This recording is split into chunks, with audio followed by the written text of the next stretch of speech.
tell your friends. Okay. Inform your friends to join us immediately, because we are going to start our guest lecture today.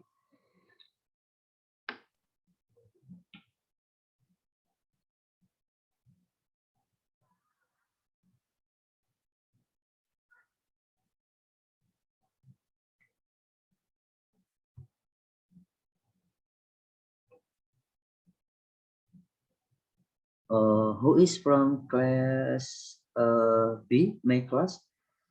Who is the BJMK? Mbak? Hello? Yes, sir. Yeah.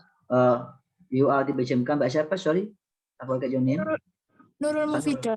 Oh, okay. Thank you, Mbak Nurul Mufida. Yeah. How about your friends? All of them already joined us? Yes, sudah Okay. saya share. Okay, good. All right. Okay, wait a second. Don't worry. Yeah. Okay. We're just going to have a very relaxing and casual talk about the coaches after all. Yes. Yeah. Oh, okay. Good. We will try to make it as relaxing as possible. Just casual talk. Yeah, anyone can chip in anytime. Don't worry. Okay, good. Okay. How about your students?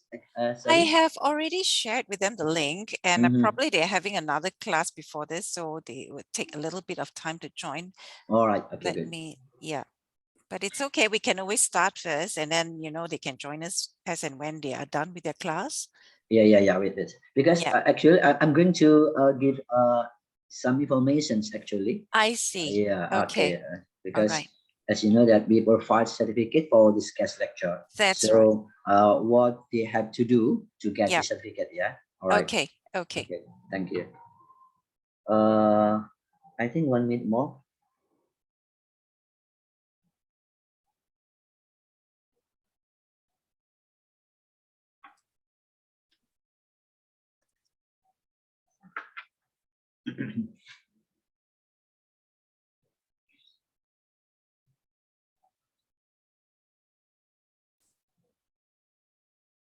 Okay.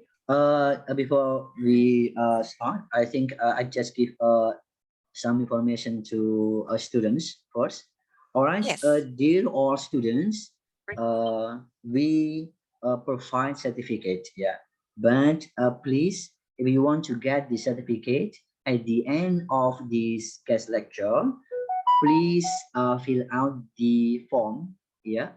That we are going to share. Yeah. At the end of this. What is this guest lecture? What you are going to do is please fill out the some questions, and also first the important thing is first please upload your attendance in this guest lecture, and the second one please follow the Instagram IRO, International Relations Office of Adi Buana University. And then don't forget, please upload your proof, the proof that you already by screenshot, that you already joined follow the Instagram. Okay, thank you very much, dear students. Can you hear me? Okay. All right. Yeah. Okay, and then the next information, please. I want to inform you as well about our guest lecturer today. Please first, turn on your camera, okay? And the second one, please unmute your voice. But in the discussion session, when you want to ask the question to Madam Jacqueline, of course you can mute your your voice. Okay. Okay, I think we can start now. Assalamualaikum warahmatullahi wabarakatuh. Good morning, Waalaikumsalam warahmatullahi wabarakatuh. Okay. Good morning to everyone. Okay, good morning, Madam Jacqueline Chuah. Sorry, how can I say Chuah? Chuah, that's correct. Okay. CHUAH Chuah. You did perfectly well. Thank you very much. All right, and also Butiki, yes, as the head of Adi Buana Surabaya, the great person, yeah, for this session actually. All right, and of course the all students, yeah, now already 75 something already join us in this Zoom. All right, before we start, it is a question for me to what is to read, yeah, the title of this guest lecture.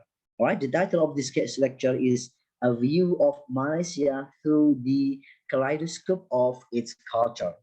And then, dear students, in this 2 hour session, you will learn about the general cultural makeup of Malaysia, specifically its unique pluralistic society that integrates a diverse range of cultures. All students will also get a glimpse into the role of history and migration in galvanizing the foreign and local cultures, shaping them into the Malaysian multiculturalism. So, through the speaker's own culture background and perspectives, selected multimedia materials and interactive activities, the students will gain some insight into the cultures of Malaysia, yeah, including its people, its language, its food and costumes, its customs and traditions. And of course, I want to read also the curriculum vitae of our inspiring guest lecturer here, Madam Jacqueline Chuah. All Thank right. you. The- Madam Jacqueline Chuah is a Malaysian Chinese descent with her TESL and applied linguistic background. Madam Jacqueline Chuah has been involved in the training of communication skills for various audiences for the past 25 years, ranging from university students to working professionals. That's great. Even from students, you all got many achievements. Wow. Thank you. And her areas of training include both written and spoken communication skills, both for academic and professional purposes. And since 2018, she has also coached a number of students of UITM Kedah branch who won top prizes at international speech contests that focused on international cultures and cultural diversity. And Madam Jacqueline Chuah now is a senior lecturer at the Academy of Language Studies, UITM Kedah branch. All right. Oh, that's great. Okay, now, of course, is a time for Madam Jacqueline Chua to deliver uh, her interesting topic. Okay, Madam Jacqueline Chua, time is yours.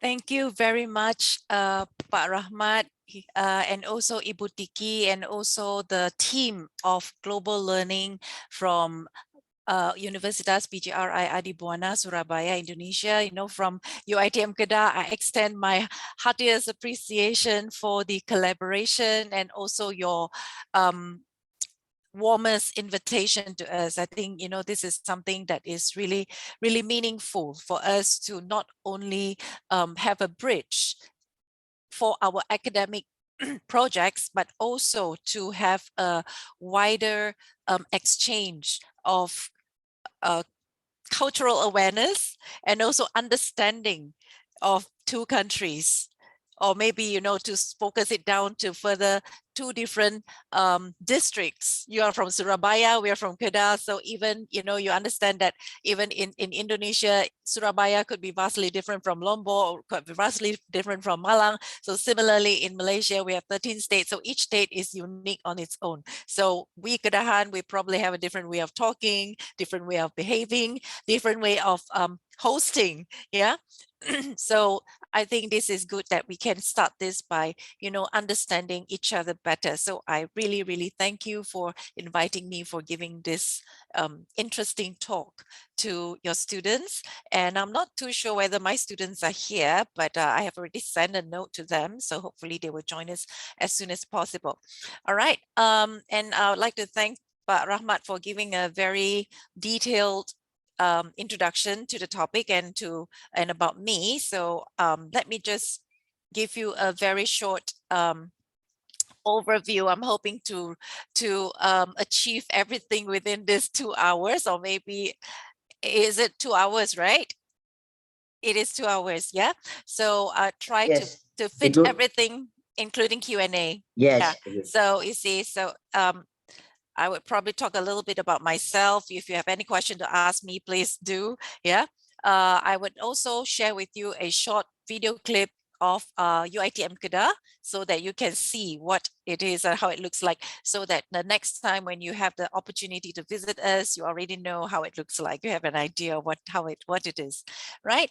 And after this, I will talk a little bit about the introduction about multiculturalism in Malaysia, brief overview of its people, yeah, the makeup of the population, and so on and so forth. And then I'll probably spend another 15 minutes, hopefully, on a brief history of its development. I'll just skim through it pretty quickly, because actually, you can actually get a lot of things online. But if you have any question to ask me about my personal experience, probably I can share a little bit about that with you. And then we will go down to the more interesting, or the focus of today's talk, that is the unity in diversity, in multiculturalism in Malaysia. How we Malaysians live with each other, even though we are different in our cultures, in our background and our ethnicity, yeah, and so on and so forth. And then I'll talk a little bit about the why it is important for Malaysians and also the visitors to our country to have certain level of multicultural awareness in order to function efficiently in this country. Yeah, so that I hope to achieve within that, and then I'll leave some time for Q&A. And after that, we have the last 5 minutes. I will share with you a video clip of Kedah State of Malaysia. That is the state where I live in, and also where I work in, and where UiTM Kedah is, right? And we probably have a little bit of time for group photography. All right, so I hope we can, if I run out of time, if I exceed my time, Ibu Diki, perhaps you can let me know. Otherwise, I have to keep on looking at the time. Yeah. Okay. So a little bit about myself. I think Pak Rahmat has already shared with you who am I. So if you look at me, I like to wear this Peranakan style kebaya. This is very much the Straits Chinese in Malaysia. I know that you also have kebaya in Indonesia, but probably, in terms of the design, in terms of the embroidery would be different. So if you look at the Malaysian style, this is very much the Malaysian style of embroidery. And I'm wearing the kerongsang that is handmade with the motif. Yeah, it's pretty much a tradition, yeah, for us to wear this kerongsang. And yeah, so anyway, back to this. I can talk on and on and on about this kebaya, because I love kebaya, as you know, and I'm wearing one. This is actually from my grandmother, my late grandmother. All the hand-me-downs. Okay, so I'm teaching English at Academy of Language Studies at UiTM Kedah branch. I think I have a long experience in English teaching. I only teach English, but however, if you look further down, I actually know quite a number of languages. Yeah, so I've been teaching language skills pertaining to critical academic reading, writing, and speaking skills. Yeah, and my area of expertise will be critical discourse analysis, and also I have been involved in the IELTS test for a very long time. Yeah, International English Language Testing System. So I'm offering, if you need any session for me to share with you some tips and strategies for your staff and students, if they need to do IELTS, I'm more than happy to give talk to you, because I give talks to many universities and also the professionals outside, yeah, on this. So if you need my expertise, by all means, yeah, we can always arrange. And like I said, like Pak Rahmat told you, I am a Malaysian of Chinese descent. Yeah, I speak fluent Bahasa Malaysia, more towards the Kedah Logat or the Kedah dialect. So whenever I go to Kuala Lumpur or other states, whenever I speak Bahasa Malaysia, they would notice, they would say, "You're from the north, you're from Kedah." because it's very different. The way we say, for example, like air, we would say ayah. Yeah, we would say ayah. Yeah, for Kedahan, we don't say air, we say ayah. Yeah, so immediately they will know. And then there are certain nuances, certain words that we use which are not common for other states, right? And I, of course, speak English and I speak Mandarin. Mandarin is my, is it my mother tongue? No, actually, my mother tongue is Hokkien dialect because we're from the Fujian descent. My ancestors are from Fujian, so essentially we speak Hokkien. Okay, the Hokkien dialect, and I also understand and speak a little bit of Cantonese. Thank you for the TVB from Hong Kong. That's how you know, the time that I grew up with all the dramas, the Hong Kong dramas. That's where I learned all the Cantonese. But unfortunately, I don't go too much into Korean drama. Otherwise, I would also learn Korean language. Yeah. So this is a little bit about myself. If you have no question about that, let's move on to a little bit about UITM Kedah. Okay, I'm not too sure. Maybe the sound doesn't come through. Is the sound? Does the sound? Can you hear the sound? Maybe you have to share the sound first. Okay. Jacqueline. Okay. So before you share the video or the PowerPoint, you just click the sound, share sound on the Okay. bottom. Where is it? Is it on a Zoom application? Yeah. So you have to, yes, you have to stop sharing for a while. Okay. Stop share for a while, and then I have to go and share sound. Is it? Yeah. Yeah. When you share screen on the bottom on the left side, there will be like a small box. You have to give a tick. Ah, okay. All right. All right. Okay, great. Optimize for video clip. Do I have to click that optimize for video clip? I think I'd have to, right? Okay. Okay, great. So can you see it now? Yes, yes. Okay. Okay, can you hear it now? Yes, yes. Good.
All right, thank you very much. So I hope you have had an idea of how and what UITM looks like. Yeah, can you hear me?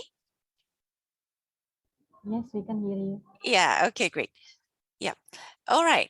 So now I think some of my students are here already. So Pak Rahmat, would you like to give them the briefing? Do you want to pause for a while and give them the briefing now? Okay. Yeah, Okay. I Your think my students? students, yeah, All yeah. right. Okay. I Okay. think if you check, I think my students are there already. Okay. Thank you. Hello, students Yeah. from Malaysia. Yeah, could you please say Okay. hello? UITM students.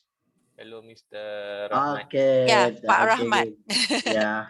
Welcome. Yeah. Welcome to our guest lecturer here. Welcome to Universitas PGRI Adi Buana Surabaya as well, right? Okay. Actually, I want to give you some information here.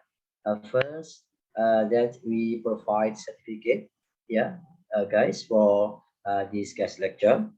And then the second, how to get the certificate is, please, yeah, fill out the form that we are going to give you at the end of this meeting. All right. I think we give you the link, yeah. So there are only 3 questions there that you have to fill out, and also please, yeah, upload your attendance from this guest lecture. And the second one, please follow the Instagram of International Relations Officer Adi Buana University. Okay, and then please also upload the proof that you already joined the Instagram. Okay, is it clear for you, students? Hello. Yeah. So Okay. basically, we need to Mm-hmm. fill the form. Yes. Mm-hmm. We follow IG and verify. Yes, Instagram. Yes. Okay. Okay, good. Perfect. Thank you. Back to you, All Madam right. Jacqueline. Thank you very much. All right. So I hope the students from both sides will be able to interact for a while after this. Yeah. All right. So I'm going to talk a little bit now about multiculturalism in Malaysia. Basically, the people. Yeah. So before I start, probably you would like to, try this out. Yeah. What does multiculturalism mean to you? Okay, let's take a poll. Hang on. Let me just share with you the link to this poll first. Yeah. Just give me a minute.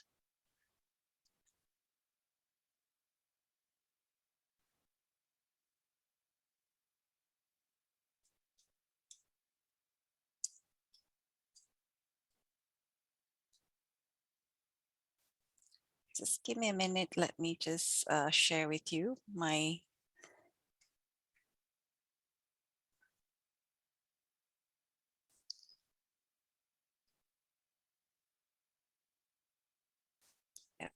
so let me see how to go about sharing my okay, it's here.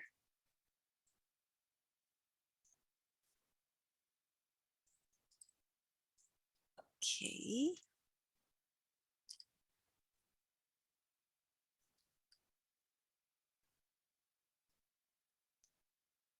Okay. Probably you can go to this site and then try to share your input with me.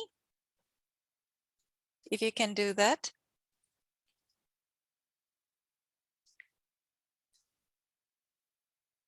I'll wait for you. All right, Miss. All right. So everyone, all the participants, please just type Madam one word that you Jacqueline, associate. Yeah. Pardon, Ibu Tiki? I do apologize. It's a little bit like blur in my on my screen. Oh, Maybe is you it? can stop sharing and then share again, because Oh, okay. like here it's a bit blur for us to see your screen. Oh, really? Yeah. Okay. Is it better now? Is it better now? Maybe you can stop sharing first and then try to share again. Ah, okay.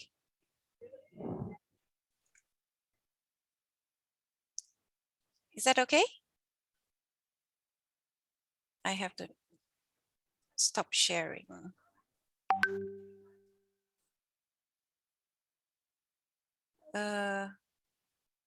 No, sorry, I'm not very familiar with Zoom. That is the thing. We use a lot of Google Meet.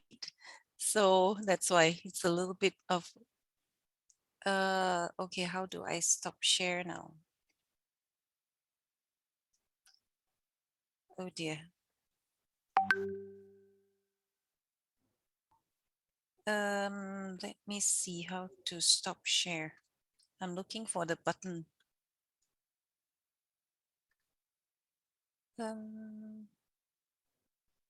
First of all, you minimize first Okay.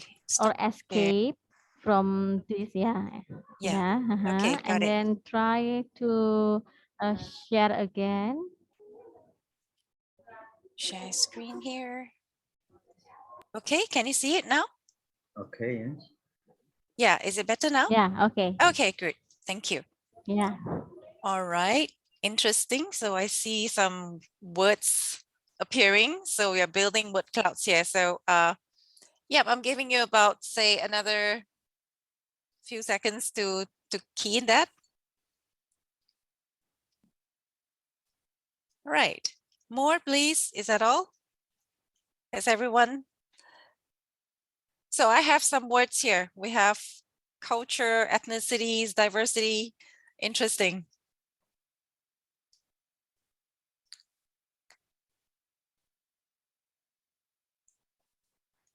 Yeah.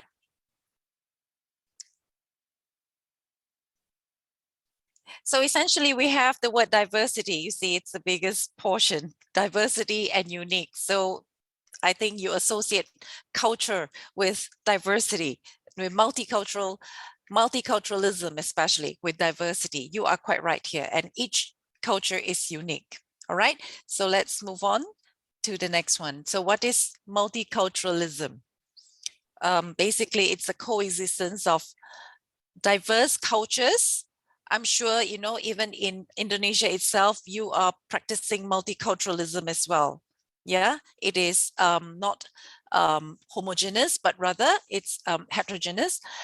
And where culture includes racial, religious, or cultural groups and is manifested in customary behaviors. So the keywords here would be behaviors, cultural as assumptions and values. So we assume, and the danger about assume is that sometimes we may assume in a negative way, and that has become bias and stereotypes. So if we want to assume, it is always good for us to understand first. But first, how to understand, I think it is to have the first-hand experience, first-hand experience of the culture itself. So of course, if you can have the personal experience of the culture, that would be good. If not, then, you know, these days you have a lot of information floating online. You can always try to find out about the culture and also the people around you, so that you can understand better before you form any kind of assumption, because assumption is always quite dangerous if you don't use that wisely, or if you do not form the assumption with more informed context of the issue, right? And patterns of thinking, how we think, is also part of culture. And also communicative styles, our language, the way we speak, even the tone, the facial expression, our gestures, all these would go into culture. Yeah. Yeah, I'm sure Pak Rahmat would agree with me. So this is a very interesting differences that you can see in this cartoon. This is from Lat, yeah, our very famous cartoonist who has produced a wide range of work relating to Malaysian cultures. I love his work. I love his work. I'm not too sure, but Rahmat, have you ever heard of Lat? Lat, the cartoonist? No, no. No. Okay, you can Google him and you can actually find out his work is really, really interesting. Yeah. Okay, So his okay, yes. nature, he would in his work, he always portray, people of different ethnicities, and he will highlight certain unique features of the ethnic group in his work. Yeah, LAT, Datuk Lat. Yeah, so over here you can see in Indian coffee shop, you can see that this is a depiction of their daily life in an Indian coffee shop in Malaysia. You probably see this on a daily basis. It is very close to our life. When I see his work, it is like, I'm there. So, sometimes you'll find that it's really funny because you see the way he depicts this is actually exactly what you see our ordinary Malaysians are doing. Yeah. Like, for example, you see the man is, they're preparing they're pouring rice onto the banana leaf. Yeah. And it's like heaps of rice because I think it tells you something. Yeah, it's not stereotype. It is something that is true because I worked with Indian community before, right? And they do eat lots of rice. They do eat lots of rice. So you can see that, the heaps of rice that if you do not know them, you probably get a shock, like, why they eat so much of rice. But because I worked with them, I ate with them, I have seen this. So it's like it has become normal for me. So like I said, if to understand the culture, it's always good to mingle with the specific group of people, then you know why. And you don't pass comment, for example, if you don't know them and you sit like, for example, you walk past the shop and you see them, why are they eating so much? Are they perpetually hungry? So probably you'll form certain kind of assumption and wrong impression about the group of people, but that is their culture. They eat lots of rice, right? And this is the typical Indian cuisine. It's called the banana leaf. Yeah, the banana leaf rice, where they serve the rice on the huge piece of banana leaf, and then they top up with all the curries and condiments. Yeah, and this is the typical scene at every morning in Malaysia. If you come to Malaysia at the roadside, it doesn't matter in a village, in a city, anywhere you go, you will see these pop-up stalls. Yeah, and majority would be Malay people selling nasi lemak. I'm not saying that Chinese people don't sell nasi lemak. We do too, but majority would be the Malay people because the nasi lemak is so much better. they is so much better than the one that's cooked by Chinese, right? So here you see, people of all walks of life will line up there to buy. So you see, this is how, we are different, but we like each other's food. Like, I'm a Chinese, but I love Indian food. I love Malay food. I don't really like Chinese food. Probably I grew up with that, and I just don't really like it that much. I like Malay food and Indian food, right? And over here is a typical Chinese coffee shop. The Chinese coffee shop, and you can see the men sitting like that. It is very typical. It's very relaxing way of Chinese men sitting in a coffee shop. So that somehow gives you a glimpse of Malaysian life. They go to coffee shop to relax. They go to coffee shop to have the downtime so that they can be themselves. Look at that. They won't be able to sit like this in an office or whatever. So that's time for them to chill. So they do what they like. They sit like that. It doesn't matter. Nobody would pass comment that is improper because that is understood. That is their downtime. They can sit like that. All right. So do you notice anything interesting in this that you feel that, hey, why is it like that? It doesn't happen in Indonesia, and you'd like to ask me. Probably I'll be able to tell you. Yes, people, the students, the participants, have you noticed anything here that you feel like, hey, why do Malaysians do this? We don't do that in Indonesia. Do you see this? Any of that? Anyone? Come on, students. Do you have any idea about that? Any idea? No. Or people from, okay, my students from UiTM, yeah, my students. I'm not too sure who are there, who are here. I can't really see the name. I did hear Aiman. Aiman, who else is here, Aiman? As far as I know, there is Zairil. I see Zulaika. There is Nuzul, there's Mukri, there's Khalida, there's Iman. Okay. Asia, Okay, yeah. okay. Help me out here. Okay, since you're Malaysians, you're Malaysians, they help me out. Okay, this is not about me. All of us are here to promote Malaysia to our friends in Indonesia, to share with them our experience. So tell them a little bit about, nasi lemak. What is that? I know that my mother's helper, who is an Indonesian, she's from Jember, she loves nasi lemak. I'm not too sure whether you have that in Indonesia or is something that's similar.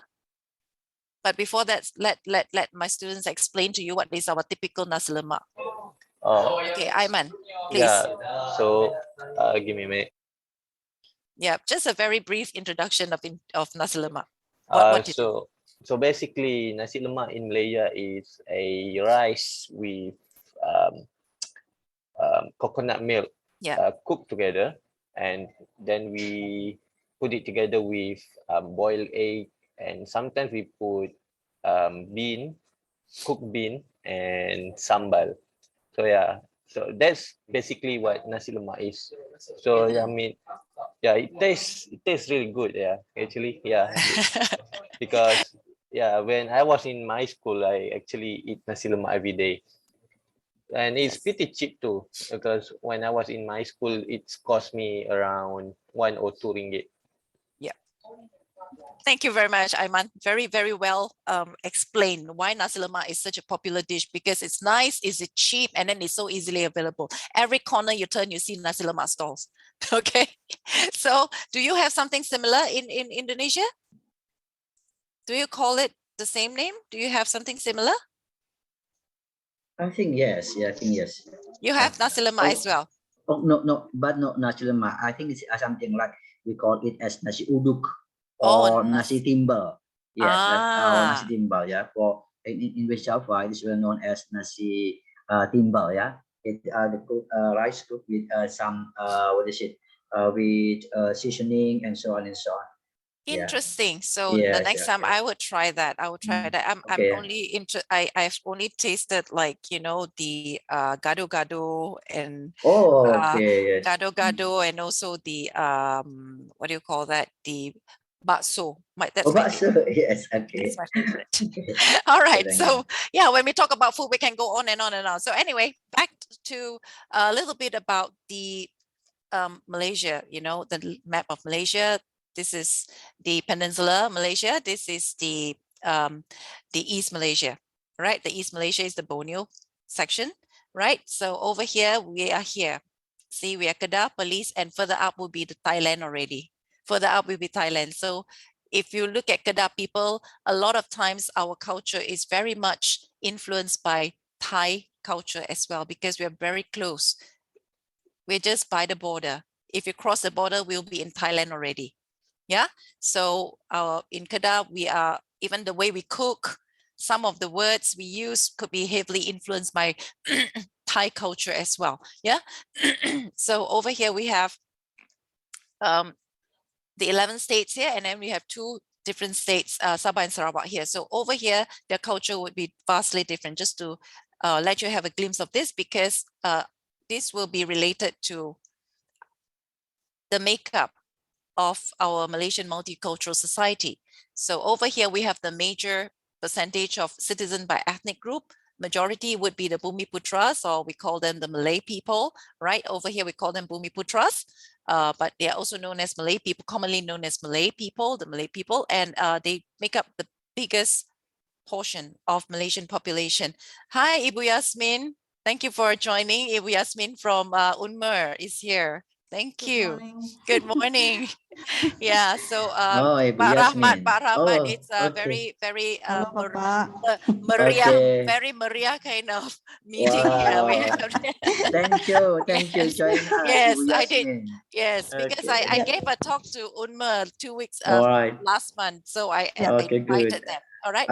Excellent. Okay, good. Yeah, and then the second largest group would be the Chinese people, and third largest would be Indians. So even though they say that most of the time when we talk about Malaysia, people just focus on the 3 major ethnicity, but actually we also have this very significant 1% of others, because they make up the most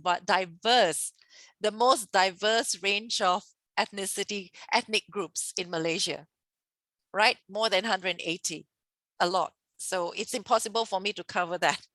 Okay, so the Malaysian population consists of people of different races, religions, and race. The largest group of Malaysians consists of three main races, namely we have Malays or the Bumiputras, Chinese and Indians. We also have the Orang Asli, who are the indigenous people. They are the natives in Peninsular Malaysia, and they are generally divided into three major groups. We have the Negrito, Senoi, and Proto-Malay. So some of them, we call them the Senoi. We also have the, I can't really remember the name. Yeah, so they are the minority, so-called minority. Doesn't mean that they're not important, but because the population is pretty small. Yeah, and we have in Sabah, that is in the East Malaysia, Sabah, where you have the very beautiful beaches and all this, and Sampurna and all. You have the 32 ethnic groups, and majority of them are the Kadazan Dusun. They are the Kadazan Dusun. And the others come from Ibans and the Dayaks. They are from Sarawak. The Ibans and Dayaks, they are from Sarawak. Okay, even though they are from the same region, but they are pretty different in the way of probably the way their traditional costume. Their traditional costumes would be very different. Okay, they have a lot of some cultural differences, such as the costume and also their tattoos. They are famous for the tattoos, the Borneo tattoos. Yeah. So over here, it's a breakdown of the different groups. We have the Malaysian population, Malays. You have from all this descent, Minangkabau, Jawa, Bugis, Banjar, but overall we just know them as Malay. And all of us speak Malay language, Bahasa Malaysia, but of different dialect, different lokat. Okay. For Chinese, this is just a fraction of that. We have the Hokkien, we have Hakka, Cantonese, but we have a lot more. Like my husband is a Teochew, right? We even have Fu Chao. For those Chinese in Sabah and Sarawak, especially Sarawak, Miri area, a lot of them are Fu Chao. They are Fu Chao people, so their dialect is pretty different, right? And we also have Hainanese. Hainanese, who are famous for their chicken rice. When we think about Hainanese, it's all about their food because they're really good cook. They make really good coffee. They make really good toast. The Hainanese bread and their chicken chop and their chicken rice. Okay, because previously, in the colonial era, Hainanese people, they came in, they were the migrants from China, and they came to Malaya. Most of them turned out to be cooks for the British. Yeah, they became cooks, yeah, for the British families, and because of that, they also fused their cooking with the British style cooking. Therefore, they have the famous Hainanese chicken chop. The Hainanese chicken chop. If you can Google that, you will know. Right, so we have Orang Asli, we have here the Jahai and Batik, we have Semai and Temir, Temuan and Jakun, right? Yeah, so this is the Orang Asli. And for Sabahans, we have the Bajau, Kadazan, Murut. Sarawakians, we have the Bidayo, Iban, Melanau. Of course, we have a lot more like the Orang Ulu and so on. Yeah, but these are the majority of them. We have the Bidayo, Iban, and Melanau. Right, so up to now, is there any question? Is there any question?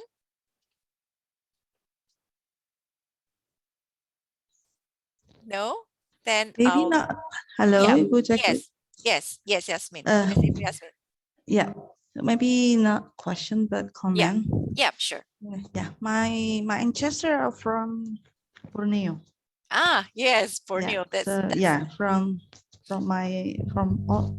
both of my parents. Okay. My mother and my.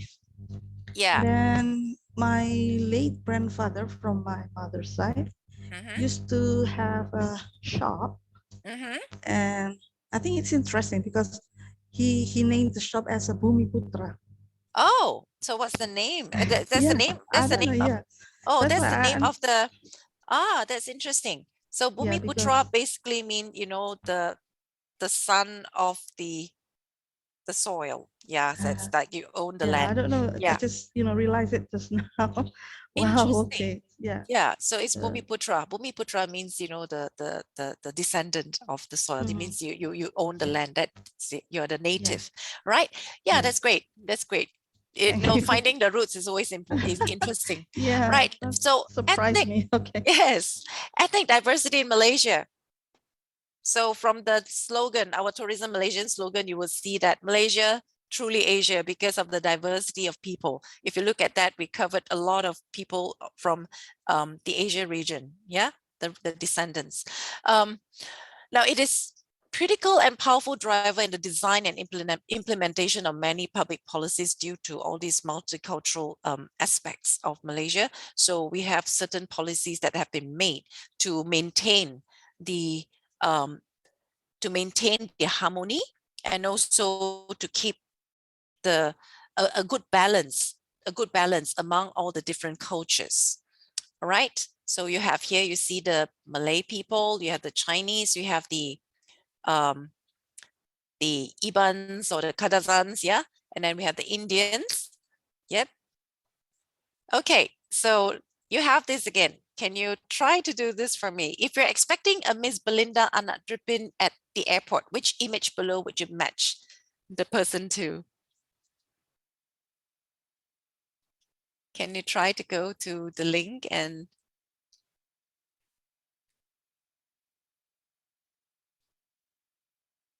Is it the same link, Miss? pardon? Yeah, the Is it same the link. Yeah, the same link. all right.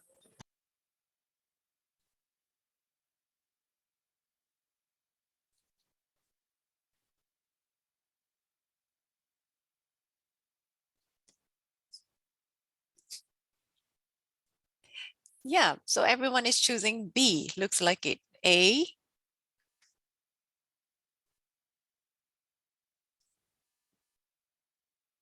That's interesting.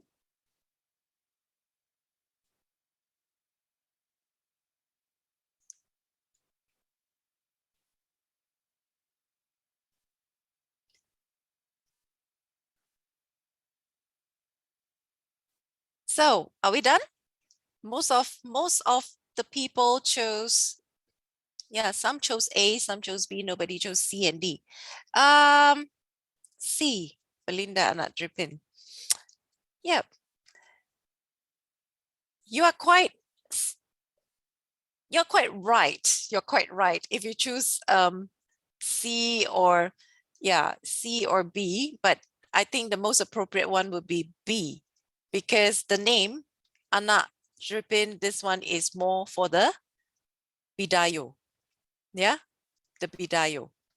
So if you look at the costume here, the first one clearly is wearing a Malay costume, not saying that Bidayos cannot wear Malay costume. They can, yeah, they can. But if you look at the very direct sense of the question, my question is about the name attaching to the ethnic group, right? The name that is typical to the ethnic group. So if you see the name with Anak something, it's usually the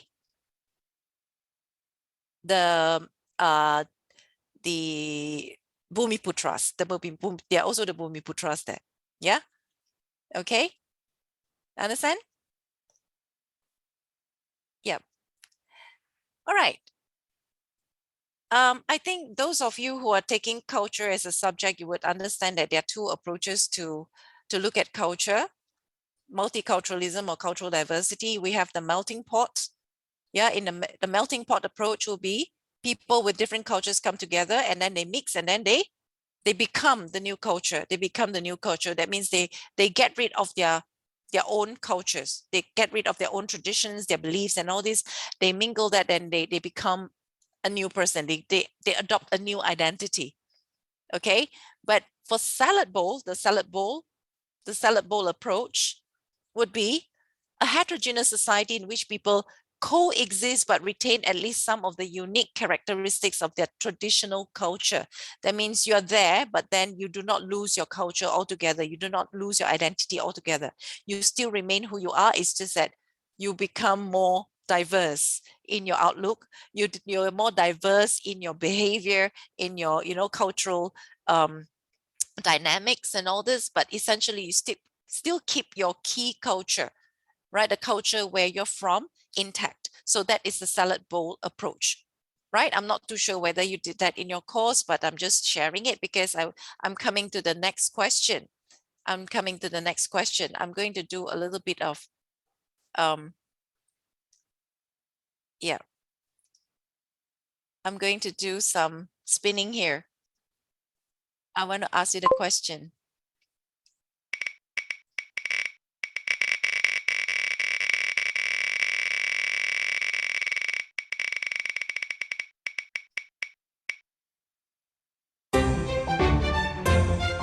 Do we have Alquinos here? Do we have Alquinos here? Alquinos Naro. Do we have Alquinos here? Yes or no? Do we have Alquinos? Hello? Oh, no one is answering. So let me try another one. Oh, I think I got the wrong. Hang on. I got the wrong.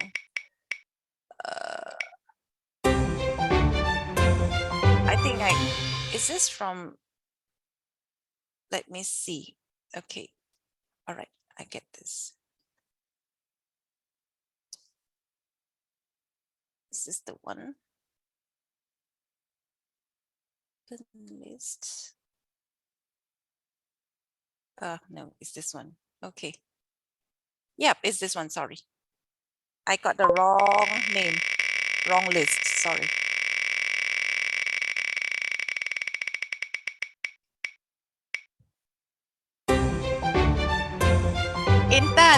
Intan Pramilayani, are you here? Intan Pramilayani, are you here? Hello, Intan. Intan, are you here? Intan is not here. Never mind. We try another one. Okay, we do not want to waste time. All right. Shafa. The wheel likes the ladies. The wheel likes the ladies. It doesn't choose the male participants. Shafa Safira. Shafa, are you Come here? on, Safa. Safa, come on. Just a very quick question. Just a little question that I want to throw you. I just want to know more a little. Yeah, Shafa. Hi, nice meeting you, Shafa. Shafa, I'm just want to ask you, yeah, based on what I explained to you about melting pot and salad bowl, yeah, a quick one. Melting pot means that, you know, everyone from different cultures, they come together, then they get melted in a pot and then they become one. They lose all their cultures. They lose all their original cultures. They adopt the new cultures and they become new person, new identity. But in a salad bowl, all of them come together, they mingle around, but they still keep their culture to a certain extent. So in your opinion, based on what I have explained to you about Malaysian multiculturalism so far, do you think Malaysia is adopting, or Malaysian people are living in the melting pot theory, or the multiculturalism is more towards the salad bowl? Yeah, like gado-gado. Gado-gado is very much Indonesian salad, isn't it? Over here we have we have that we call rojak. We have rojak buah, or we have something called pasembur. It's similar. Yeah. So Shafa, which one do you think? Do you think Malaysian approach is more towards the melting pot or more towards the salad bowl? It doesn't matter if you don't know. You just eeny, meeny, miny, mo. Give us one answer. What do you think, Mbak Safa?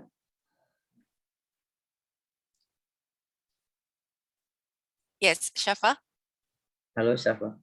Madam Jacqueline, just want to inform you that Safa is. Sorry, sir, Yes, the connection is broken. Sorry? I think I can hear Miss. Okay. Can you hear me? Broken. Can you No, hear me? You can't no. hear me? Sorry, repeat. Okay. Now, from what I explained just now, do you think Malaysian culture, the multiculturalism in Malaysia, is more towards the melting pot or it's more towards the salad bowl? Do you think Malaysian people are the melting pot or the salad bowl? Are we melting into one? You know, that means we do not separate each other. We call ourselves Malaysian. It doesn't matter whether we are Chinese, Indian, Malay, or Kadazan or Dayak. We are Malaysian. That means I don't have my Chinese identity. I'm a Malaysian. Or we are the second one. We are the salad bowl. I'm a Malaysian, but also I'm a Chinese. I'm a Malaysian Chinese. So which one do you think is the approach in Malaysia? What do you think? Just like you, Mbak Safa, your father is Chinese, right? And your mother is Japanese. Is it right? Yeah, his mother is Interesting. Yeah. So now what do you call yourself? Chinese, Japanese, or Indonesian? Japanese. Japanese. Japanese. Okay, Javanese, not Japanese. Javanese. Or you call yourself Javanese. So that means, are you more towards the melting pot or the salad bowl? I don't know about the melting pot. Okay, salad. melting pot is like this. You come together, you mix, and then you make new culture. That means, you know, you're a Javanese, you also have Chinese blood in you, but when you're Indonesia, you become Indonesian. You're no longer Javanese, or you're no longer or Chinese, right? Yeah, but you're Indonesian. You don't consider yourself that. So which one do you think is you? Melting pot or salad bowl? Can I give what is explanation for her? Yeah, Madam sure. Chirun. Okay. Yeah. Ain bahasa. Oh, good. Jadi Mbak Safa begini ya. What is it? Melting pot is something like, jadi something like Anda two becomes one, ya. Dua menjadi satu, bisa like you gitu ya. Jadi banyak menjadi satu gitu ya. Kemudian kalau salad bowl itu kemudian masih ada semuanya itu menjadi satu begitu ya. Begitu. Bagaimana menurut Anda?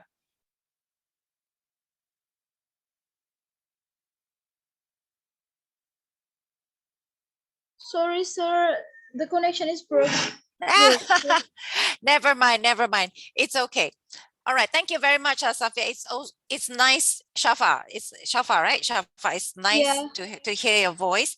But anyway, I would like to tell you that in Malaysia, we are very much the salad bowl at the moment. We're still very much the salad bowl. Yeah. So, Pak Rahmat, in Indonesia, is it more towards the melting pot or the salad bowl approach?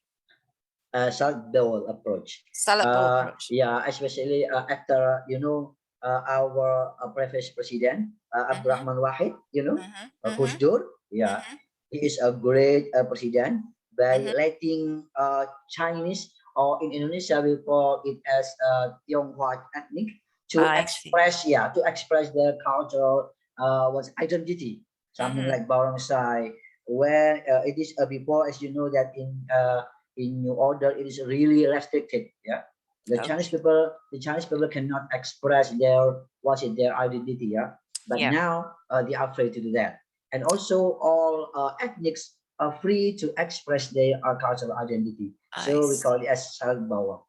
Well, Okay, that is good to know, because previously I've always thought that, Indonesia, even though you're Chinese, but you're called Indonesian because you don't use your Chinese name, right? Yeah. You don't use your Chinese name and all this. So yeah, so I thought that it's more towards the melting pot, but now after you explained to me, now I see that it's more towards the salad bowl. Yes, that is interesting. Yeah, very good. I learned something new today. Okay. So now we've come to the second part. All right, I think I'm a little bit behind time, so I'm going to just gloss through this very quickly. A brief history of its development. Now, you know that every history doesn't form overnight. Okay, the culture doesn't form overnight. All right, a culture is formed like, thousands of years to form a certain culture. And then they get hybridized, they change. They interact with other cultures and they become new, or they evolve, right? They become a hybrid of a certain culture. So in Malaysia, because of a geographical the geographical aspect of a country, all right, I think just like Indonesia, We were also, you know, the subject of the Sri Vijaya Empire, right? And we are very much influenced by it, especially the Kedah state where we live. In fact, the artifacts and the archaeological sites are very, very near to UiTM Kedah. UiTM Kedah is right at the heart of that old, we call it Old Kedah Tua, okay, because that is where apparently the civilization started. Okay, the old civilization of Sri Vijaya in the 7th to 12th century, and they brought in all this. Yeah, you can see that Kedah is here, and this we found remnants of left and found in Lembah Bujang and Sungai Batu. Right, this is the existing one that we found. The existing one that has been found for a long time, and this is the newly found one, which they haven't finished with the extraction of the ruins yet. Yes, the project is still ongoing. It's very near to UiTM Kedah. So if ever you have the chance to visit us, I'm very sure there will be a tour to take you to all these places, right? To show you that, you know, the early civilization actually brought in with them certain level of cultures. It's just like in Indonesia, you have the Borobudur, yeah, Borobudur, and that is where Buddhism started, Hinduism as well.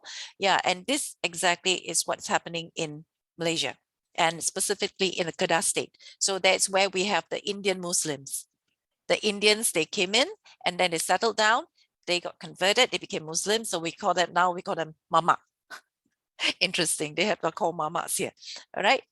And also, the second part is the fall of Malacca, where the Portuguese came in and then conquered, took over Malacca, yeah, and they brought in with them, of course, their own culture, and that's why you have lots of the descendants of Portuguese in Malacca, and they have their own little community.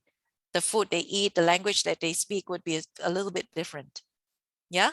So we have that as well, and then they're pretty good in their performing arts. They're good singers. They're really good singers, right? And they're the dance, and they always have their own little. Their heritage is very much preserved up to now, yeah. And the next, and after which you can see the biggest part of our influence actually come from the British, because we were under the colonization of the British from 1857. Well, actually, some said it's 1824, but formally, you know, the formal colonization of British actually started in 1857, yeah, onwards until 1950, until 1957, the independence of Malaysia. Okay, so when they came in, right, I'm just going to gloss through this. When they came in, they mingled with the Malay sultans. They mingled with the Malay sultans, right? And they would have already passed down certain kind of beliefs and cultures to the rulers of Malaya then. And then, yeah, here they are, and they came in for trade reasons. They came in for the tin mining and also for the rubber. Okay, they came in for the tin mining and rubber, so they settled down. A lot of them settled down in the rubber estates and also the mining sites. So even over here, if you go to the rubber estates, you will find really, really beautiful colonial style houses. Colonial style houses left by the British colony, yeah, the plantation managers, and you'll see that the houses are different because they're always at the hilltop, very good view, big, and then they have the servants' quarter. I'm sure you have that in Indonesia as well, where it's Dutch influence houses. You do have that, right? Yes, Yeah. we have a lot. We have a lot. Yeah, you have a lot. So over here is mainly British influence. It's just that in Philippines, it's mostly Spanish influence architecture. So we have that, and also it brought with them the Chinese mandarins. They came in. They were the ambassadors. They came in. They to trade, yes, and they settled down, and then they form a new group of ethnic group called the Peranakans. The Peranakans. Okay, it's like Chinese and the local people mix. They have some Chinese, they have some Malay influence. So their language is also very interesting. They have Chinese language mixed with Malay. So later on, I will share with you how it looks like and how it sounds like. And yeah, some Chinese came in, the migrants came in as laborers, and then they stayed and they settled down.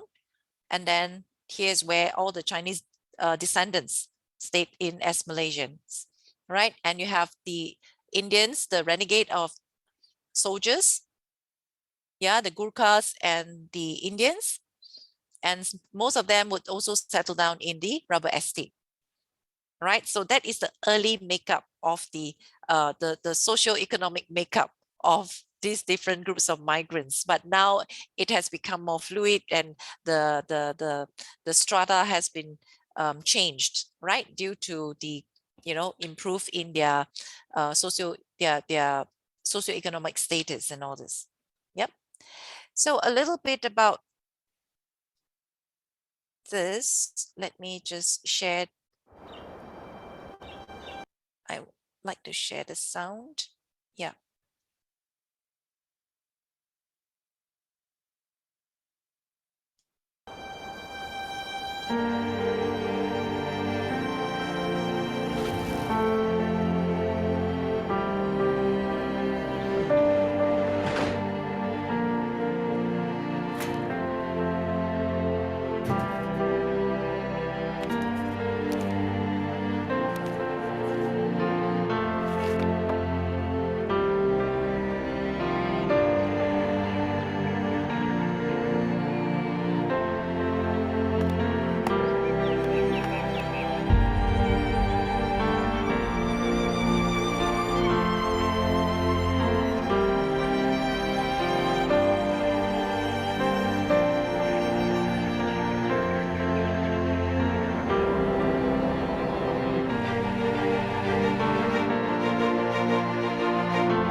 Okay. So after watching this, all right, I would like, some of the participants there know, to tell me a little bit about this clip. What did you see?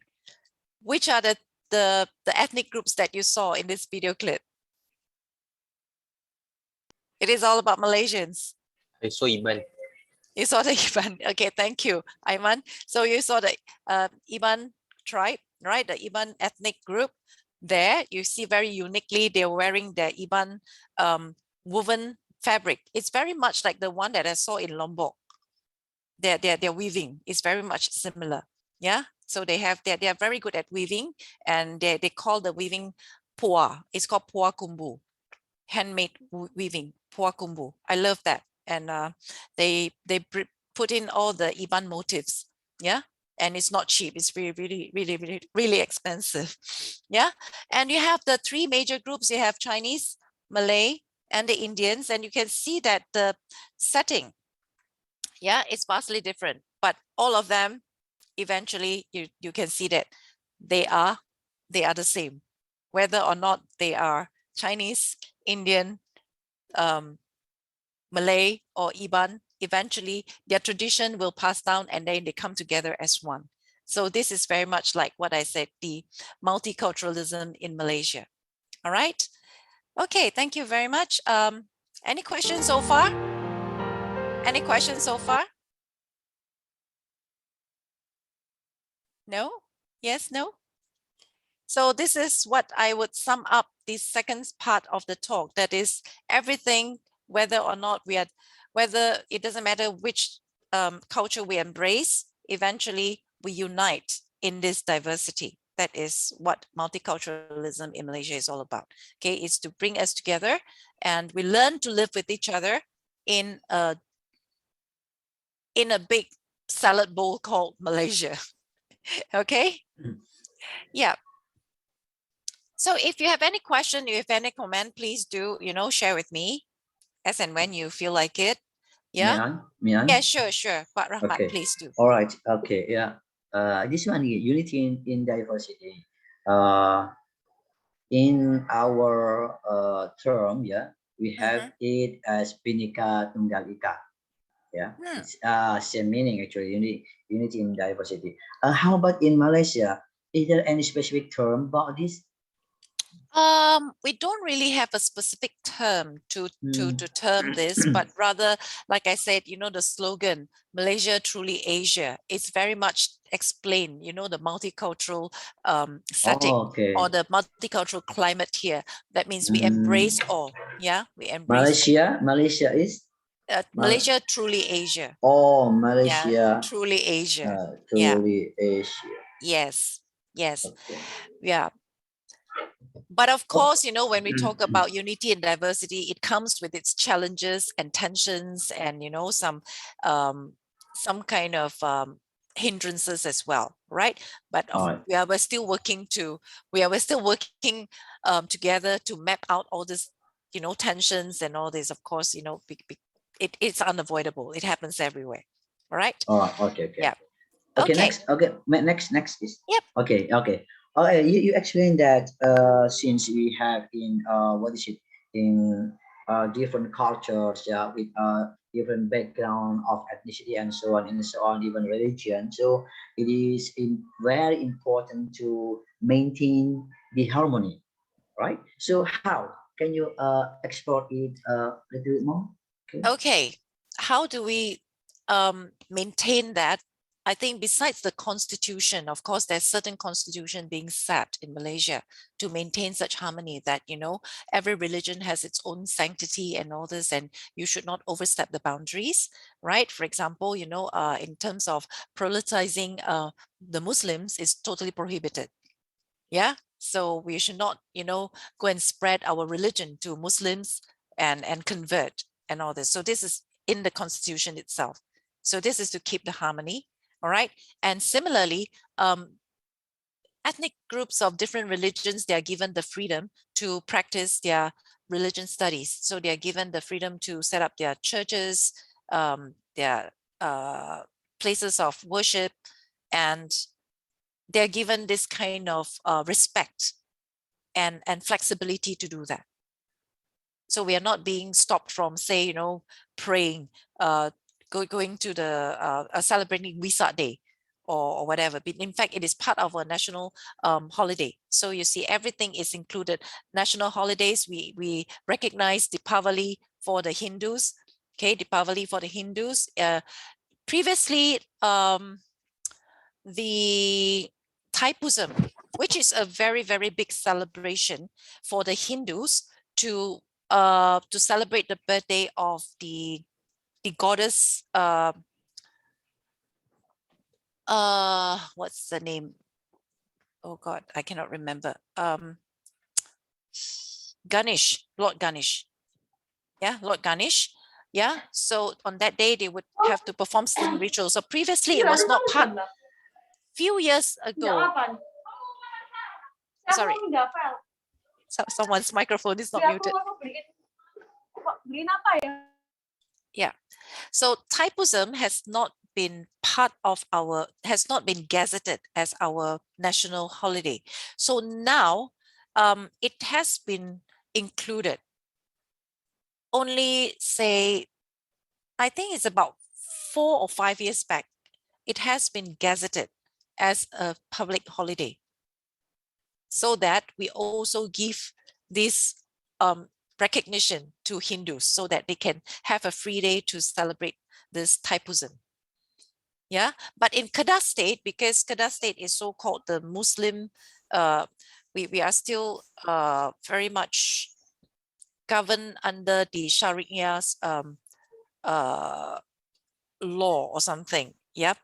We are under the Islamic state, so-called the Islam state, so that we do not gazette that day as we do not gazette that as our public holiday, state public holidays, because we use that to make up for the Hari Raya Kurban, Hari Raya Haji. We have 2 days, right? So this is what I meant by keeping the harmony. And besides that, of course, we as Malaysians, we need to learn to understand and respect each other's culture by not doing anything that is offensive and that would actually disturb the feelings of other races. So this is what I meant by it has to start from family, start from school. We need to learn that. I think school probably won't be able to teach everything, but I think parents need to be aware of all this. And that's why I say all these students need to go through the cultural awareness courses, because they are going to be parents in the future.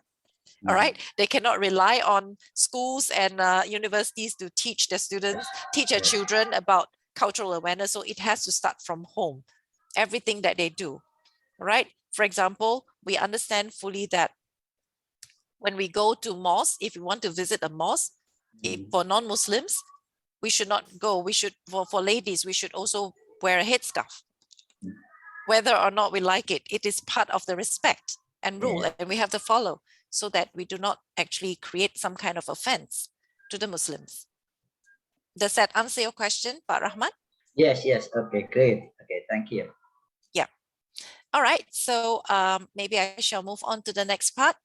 Okay, so elements of culture, I think all of you must have seen this. If you are taking Pak Rahmat's classes, maybe you have already learned about elements of culture.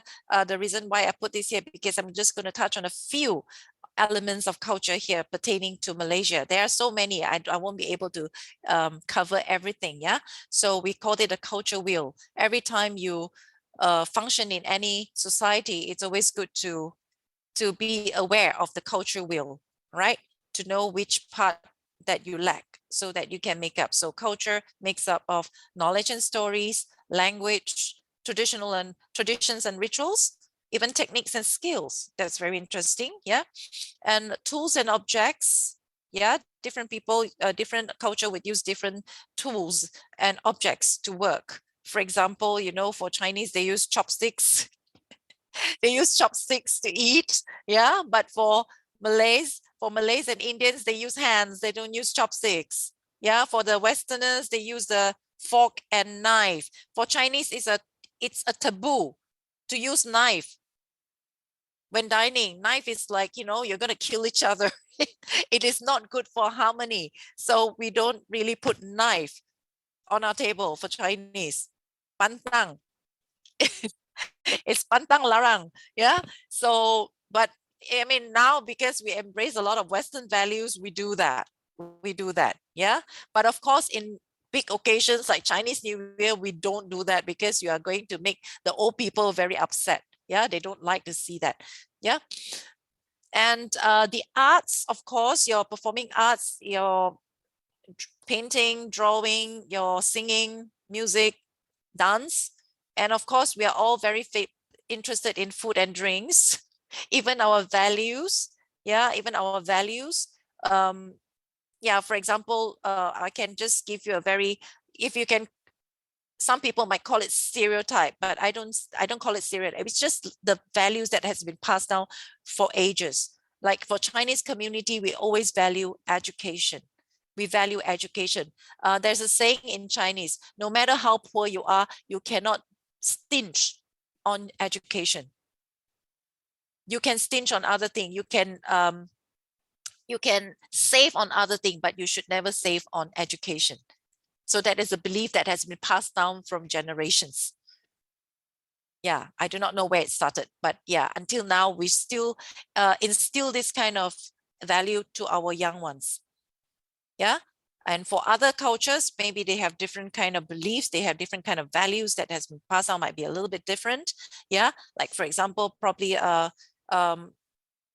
for Muslims, you know, what kind of for the Malay community, right? My students, you know, what kind of value do you think you learn from your parents? Like the big thing, you know, you must follow no matter what. It's very important. Or you see very common among the Malay people. Can you share? Can you share? Yeah, I think one of the big beliefs that the Malay people believe that it doesn't matter how rich or how poor you are, but never neglect your religion. Okay, it's religion first. You see what I mean? Yeah, so it's different. The value system is rather different. For Chinese, we look at education first. Yeah, yeah, we focus a lot more on education, not saying that we are not religious, but education is more important. Yeah.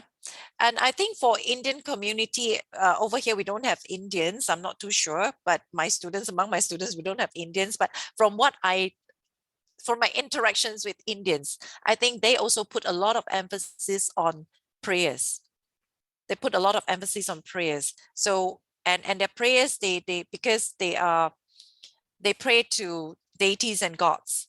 They pray to deities and gods, so they need to give offerings and all this. So my Indian friends always told me, no matter how poor they are, they would always fork out some money to buy, flowers, offerings, and all this to go to the temple and pray.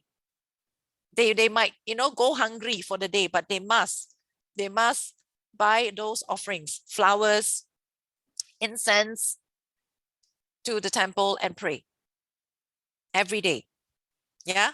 So that is what I meant by different values and different beliefs. So if you don't understand, you might pass some comments like, "Hi, yeah, why don't you use the money to for your food? Why do you use that for your, to go and pray?" So that is the kind of stereotype and also misunderstanding that we should cut down, because you must understand first before you pass comments. So that also probably answer part of your questions. Yeah, Pak Rahmat, we should not pass comments without understanding the entire picture.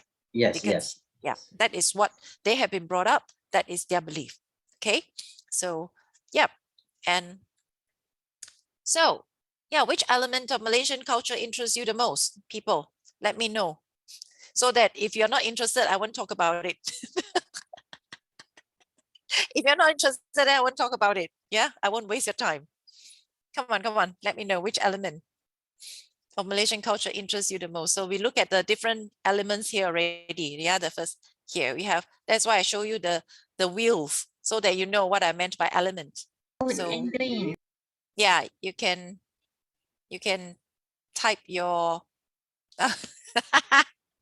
you didn't disappoint me. We are truly Asians. Asians love food.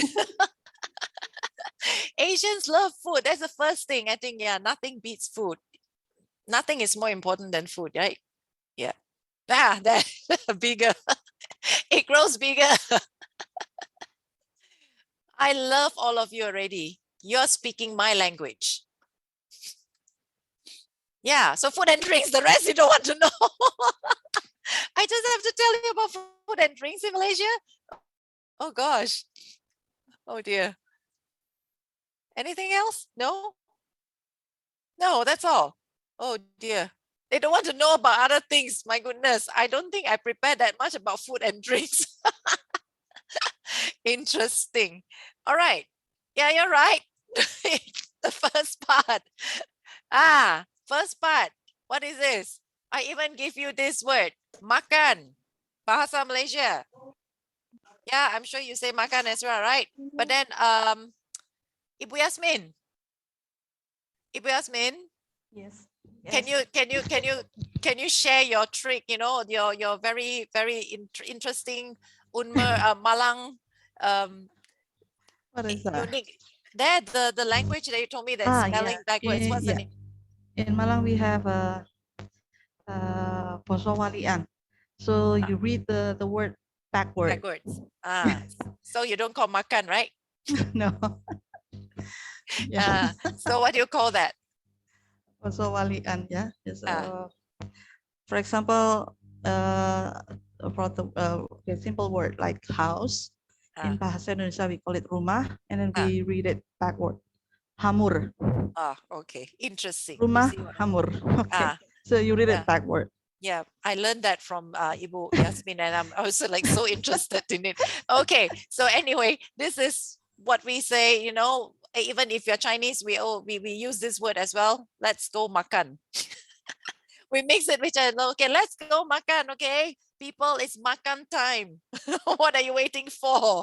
It's time to makan. And if you're Malay, if you know Chinese, and in these days, a lot of Malay parents actually send their children to Chinese vernacular school. So a lot of Chinese Malays now, they actually can speak fluent Mandarin. So this is Mandarin. Anyone here knows Mandarin? Anyone here knows Mandarin? Ibu Tiki, do you know Mandarin? Only a little bit. No, I mean, when I heard like ni hao, ni hao, ni hao, wen hao. I'm sure you know this because this is very important. It's related to food. 吃 吃 吃饭 is nasi. 吃饭 is nasi, but then you cannot say 吃饭 all the time because you won't eat nasi all the time, right? Yeah, 吃. And then this is in Tamil for the Indian people. சாப்பிடு. What about tapao? I have heard tapao, about yes, like tapao, bungkus. interesting. Bungkus, yes, Bungkus, tapao right? means take away. Take away. So Yeah, I've ever heard about this word from my Malaysian friends that usually they just tapao and then like tapao. bungkus. Yeah, and then tapao, right? And my Malaysian students, they sure know, tapao ikat tepi. If you're buying, iced coffee, tapao ikat tepi means, you want it to be tight at the side there with that plastic bag. So it's even become an art icon. They made it into art stuff, that teh ice or teh tarik ikat tepi. That's interesting. So of course, in English we call eat, and through all these words we bond. We bond. All the cultural differences melt and become Malaysian. All we enjoy food together. You see here, you have different people. You have the Malay, the Muslim, you have the Indian, Chinese together, and they're using chopsticks. They're using chopsticks. So previously they thought that, Malays and Indians, they don't know how to use chopsticks, but recently they know. All of them learned to use chopsticks thanks to Korea. Thanks to Korea hot pot, and ramen. Everyone has started to use chopsticks because it's hip. Yeah. And now they also embrace chopsticks, and they're doing this called lo sang. This lo sang, Chinese New Year staple. Everyone has to do it. And then the messier, the better. You have to lower it higher. You have to toss the salad higher and higher. And then at the same time, you need to speak and shout good words like "Huat ong Huat means prosper. Ong means like good luck come to you. Heng means very lucky. So you have to be very loud and rowdy. You can hear it like 10 miles away. but that's the whole fun. And then you toss the salad everywhere. It's not for you to eat. It's for you to like toss higher. The higher, the better. Understand? That means, you know, you are going to get promoted higher and higher. All right. So Ibutiki and Ibu Yasmin, you all can try that next time, you know. Interesting. And yeah, over here, you have differences in food. It is part of what we look at just now. Okay. Everyone comes together for Chinese New Year. This is festivity. Festivity and food cannot be separated. Whenever you have celebration, there's always food. No food, no celebration, correct? That's why just now I asked everyone to type the words. I only saw 2 words, food and drink. The rest is not important. Only these 2 is important. Matters the most to them. Yeah, you're right. Nothing wrong with that. Okay. And this is the Hari Raya. Yeah. Eid celebration.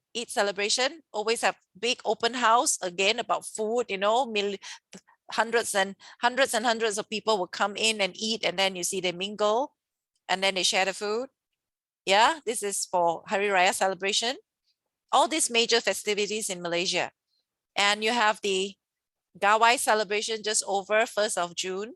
Gawai celebration for Sarawakian, for the Sarawakians, they celebrate Gawai. They call it Gawai. It's like a harvest festival, but for these Sabahan, those from Sabah, the state of Sabah, they call it Keamatan. They call it Keamatan, but they are essentially the same. They are essentially the same, but different name. Sabahans, Sarawakians, the Ibans and Dayaks, they call it Gawai. For the Kadazan and Kadazan Dusun people, they call it Keamatan because they're from Sabah. Okay? But essentially they're the same. Right? And here we have Deepavali.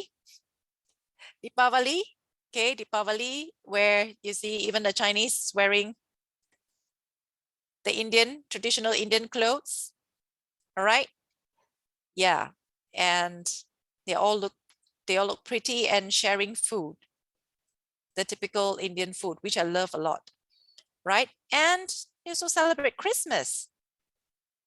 You also celebrate Christmas together. Right. So that is what I meant by this kind of cultural diversity being blended into one. Okay, so if you ask me to choose one specific Malaysian food that can best represent the multiculturalism in Malaysia, I choose MMG. Mi Mama Goreng. MMG. Mi Mama Goreng. Okay, it's Malaysian multiculturalism goreng line. Why is it interesting? Because mi, noodle, right? Probably Malay, Indian, Chinese, we take noodle, right? But mama, very specifically, we refer to mama. We refer to Indian Muslims, those Indian people who embrace Islam. We call them mama, M-A-M-A-K. And they run lots of these nasi kandar eateries, yeah, in Malaysia. And this is called mi mama because it's sold at the nasi kandar place. Always cooked by most of the time, yeah, by the mamas. That's why I call mi mama goreng. And why is it a little bit Chinese? Because you see inside you have the bean curd, tofu. Tofu is very much Chinese. So you have all 3, Indian, Malay, Chinese in it. So MMG. Not OMG, yeah, it's MMG. So next time we come to Malaysia, you know what to order. MMG, mi mama goreng. But I think nobody knows that. I just coined that term, right? So it's only by me. Where was I? No, I'm not going to show this anymore. Right. Okay. Madam Jacqueline, could you please also explain the difference about the drinks? For example, TO, air kosong. Sometimes There, actually, yeah, there. yeah. We are here. We are All here. right, We're okay. here. Because sometimes that it's I quite know. misunderstanding There, that there. You Indonesian. see this? What does it Yeah, mean? Kopi o kosong kau kau swam. What I is should that? What is that? maybe without sugar. Malaysian students, please help. Malaysian students, please help to explain what is kopi o kosong kau kau swam. Hello, Malaysian students, where are you? Anyone besides Aiman? Aiman has been speaking a lot. Who else? Let me see. What about my students? Zulaika? Zulaika? Hang on. Don't tell me they all of them cabut already. Cabut already. You know what cabut is, right? Alif! Alif! Alif! Alif, are you here? I see you, but then you don't want to answer me. Alif. Students everywhere is same. Yeah, I know, right? All of them are leaving the teachers having fun. They all like, I'm not interested. Never mind. We have our fun. Come, I tell you what is it. Kopi o kosong kau kau swam. Kopi o. O is always no sugar, no milk. Okay, kosong, sorry. O means no milk. Kosong means no sugar. If you say kopi o, it can be with sugar. If you say kosong, that means definitely no sugar. For those who are health conscious, it's always kosong, everything kosong. Milo ice kosong. Teh ice kosong. Yeah, teh ice kosong. Cao cao. Cao cao is Chinese, it's Hokkien, means tebal, means thick. That means it's very Dark. It's very concentrated, lots and lots of coffee powder or coffee beans. Want it to be like, give you that rush. I need to work the whole day. I need my kopi all cow, right? Swam means lukewarm lah, right? Lukewarm. And I tell you one thing, it's even nicer. You can even have aircon. Kopi all kosong, cow, aircon. What is aircon? You know what is aircon? That means they will put ice outside. So it's up to you. You want to dunk the ice cubes in, or you just want it to be out there to cool the outside. So they call it aircon. Interesting. Creative. Pak Rahmat. Halo Pak Rahmat. Yeah. Apa itu mungkin mirip ya? Is it similar to kopi tubruk here? I don't think so. I don't think so. Yeah. Okay. It's a black, really black coffee, right? When kopi tubruk is something like there's no sugar, no milk. Yeah, don't worry. I'll take you to this site. Can you see this site? Can you see this? Yeah. How to order kopitiam drinks like a boss. You can go to this website. You see? There, a whole range of it. There. Coffee with condensed milk. Kopi cow, strong brewed coffee. Kopi po. See, this is actually Chinese. Kopi Malay, cow is Chinese. Kopi Malay, po is Chinese. So you have all this very interesting blend of language here. Yeah, only Malaysians will understand. Yeah, even though they are Malay, Indian, they still understand what is kopi cow or kopi po. Even though they don't understand Chinese, but they understand whenever it comes to food, they understand, right? Weak brewed coffee with condensed milk. Po means diluted. Cow means rich or very strong. Okay, kopi C. Kopi C is with evaporated milk. It's not with condensed milk, so it's less. The texture is different. And then there's another one interesting called cham, C-H-A-M. Cham. You don't say anything, you just say cham. Cham, you know what's that? Not charming, huh? Parama is like, yeah. In Cham our must be term, it's charming. cham-chaman, like cham-chaman, something Ah, like cham that. cham, what is cham cham? What is cham cham? What is cham Yeah, cham? What is cham cham? that's cham-chaman, tea, cham-chaman.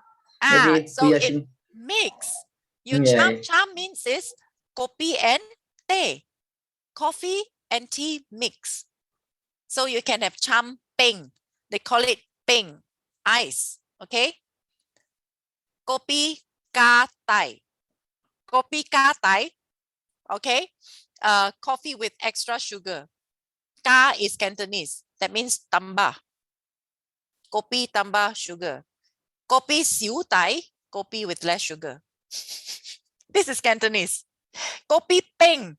Peng, peng is ice. So when you say peng means ice. Right? Interesting. So it's the same. Teh or kosong. You just change the name. Kopi or teh only. Yeah. Chinese tea, even Chinese tea, we have this. Yit cha or shit cha. Yit cha means hot tea. Shit cha means iced tea. This is only for Chinese tea, not for the milk tea. You don't say shit cha when you want to order milk tea. Okay. Milk tea is always teh. Teh susu. Teh tarik. Teh o. Teh si. Okay. All right. Back to this one.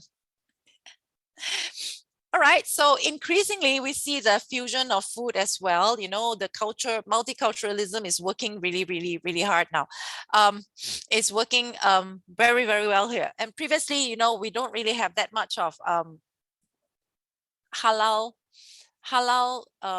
Chinese food. But recently, you know, we have lots and lots of halal Chinese food. You know, previously I've never seen my Malay friends, Muslim friends eating dim sum. But these days they can enjoy dim sum without worrying whether or not it is halal, whether or not it is halal. Okay, because those are the halal dim sum. And they also have other kinds of Chinese food that is typical Chinese, but then now the Muslims are increasingly making it halal so that they can also enjoy the food, such as we call it Chinese chu cha. That means hot food. Hot food. You cook it then the hot food. All right. Yeah. So you have that, and also, you know, some delicacies like they call it char kway. Oh, it's just like, you know, I call it the Chinese churros. If you know churros. Yeah, we call it Chinese churros, and we always dip it in kopi o. It's deep fried, and we like to chalup in kopi o, and it's super nice. But then oily, like your kopi o will become kopi minyak because it's very oily. But it's super nice. All right. So through food, we bridge the differences. Through food and drinks, we bridge the differences, right? And also we have the diversity in celebrations. That was called diversity in celebrations, unity in celebrating. We celebrate everyone's festivity together. So you should see Malaysians always have lots of holidays because Hari Raya, 2 Hari Rayas holiday, Chinese New Year holiday, Deepavali holiday, Thaipusam holiday, Christmas holiday. Yeah, a lot of holidays. And we celebrate together. Whenever I say, hey, do you celebrate Christmas? I say, I celebrate all occasions. I'm Malaysian after all. You know, the public holidays, I celebrate lah. Right or not? When the holidays I celebrate. Do you celebrate Deepavali? I celebrate because I like the muruku. I go to their house and I eat the muruku. It's nice. Yeah. So this is Raya. I'm not going to play the video because it's going to be very long.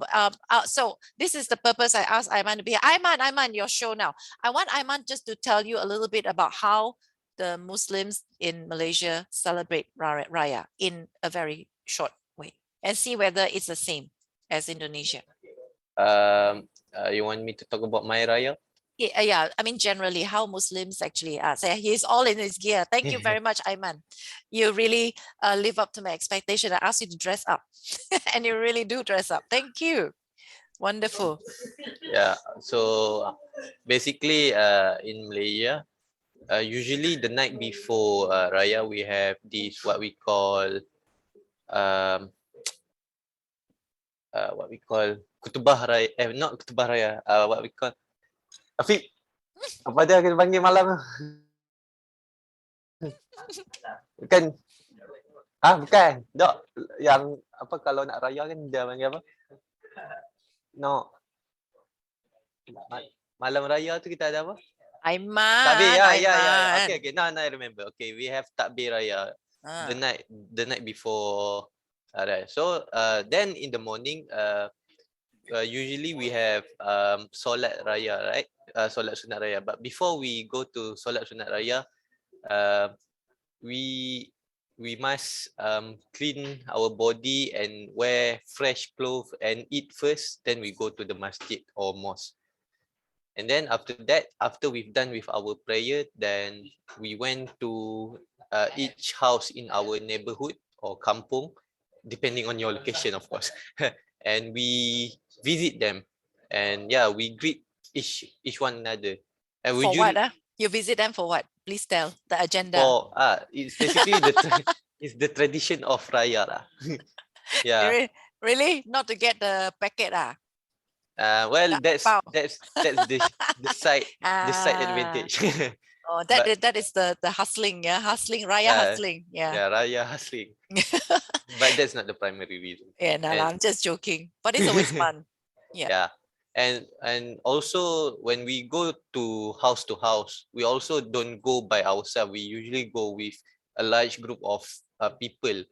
And sometimes for my kampung especially, whenever we finish our prayer, right after we finish our prayer, all of the mosque people that just finished their prayer will go together to each kampung until we basically have gone all the houses. And yeah, that's basically what raya is in Malaysia. And after that, it will be TikTok and all, right? Interesting. Yeah. The raya TikTok is a must. Okay, thank you very much, Aiman. You have been very, very helpful. Thank you. Sorry.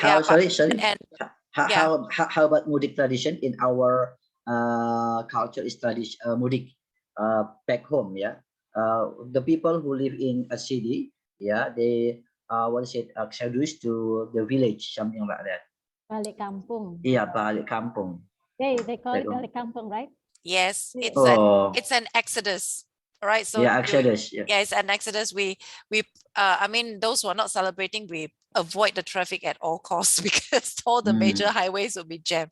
Yeah, so it's a must for people to go back and balik kampung. And it happens the same for Chinese New Year as well. So this is what I'm going to go to the next is Chinese New Year. Right, so Chinese New Year, and a quick glance, this is my culture, so I'll be able to talk about it more. That's why I need Aiman to help me out in Hari Raya, because I don't celebrate. I just enjoy the food, only like rendang and all, staple. Yeah. For Chinese New Year, we always need to have, it's a 15-day long celebration. It's a 15-day long. Yeah. So the day before Chinese New Year, we always have the New Year's Eve reunion dinner. So these days, because of the of the changes in the structure of family, most children don't live with their parents, they're elsewhere. So sometimes, dinner might not be possible. They may actually have lunch because they may have to go and visit the family of their spouse, right? So all these changes, but it used to be just like staple reunion dinner. It's a must where everyone in the family come back and have a meal together.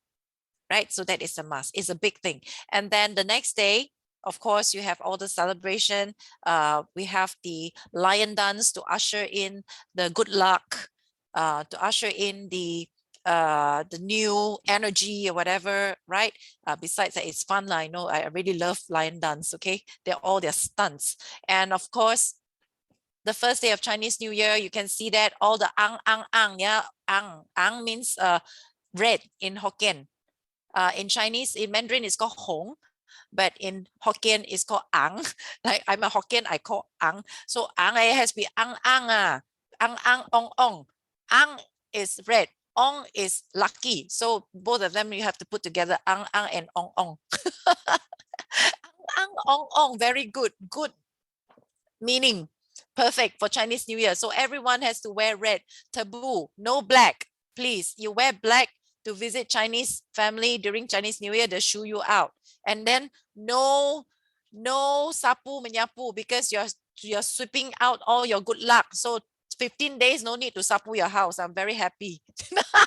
Just joking. These days you have such a thing called Dyson, okay? You have such a thing called vacuum cleaner. You just vacuum lah quietly, because I cannot tahan the mess. But by right, they really pantang. You shouldn't do anything like washing. You shouldn't clean your house, because you're supposed to collect all this money or luck in your house for the at least the first 3 days, right? So we always have red, and then you have the red packet, ang pao.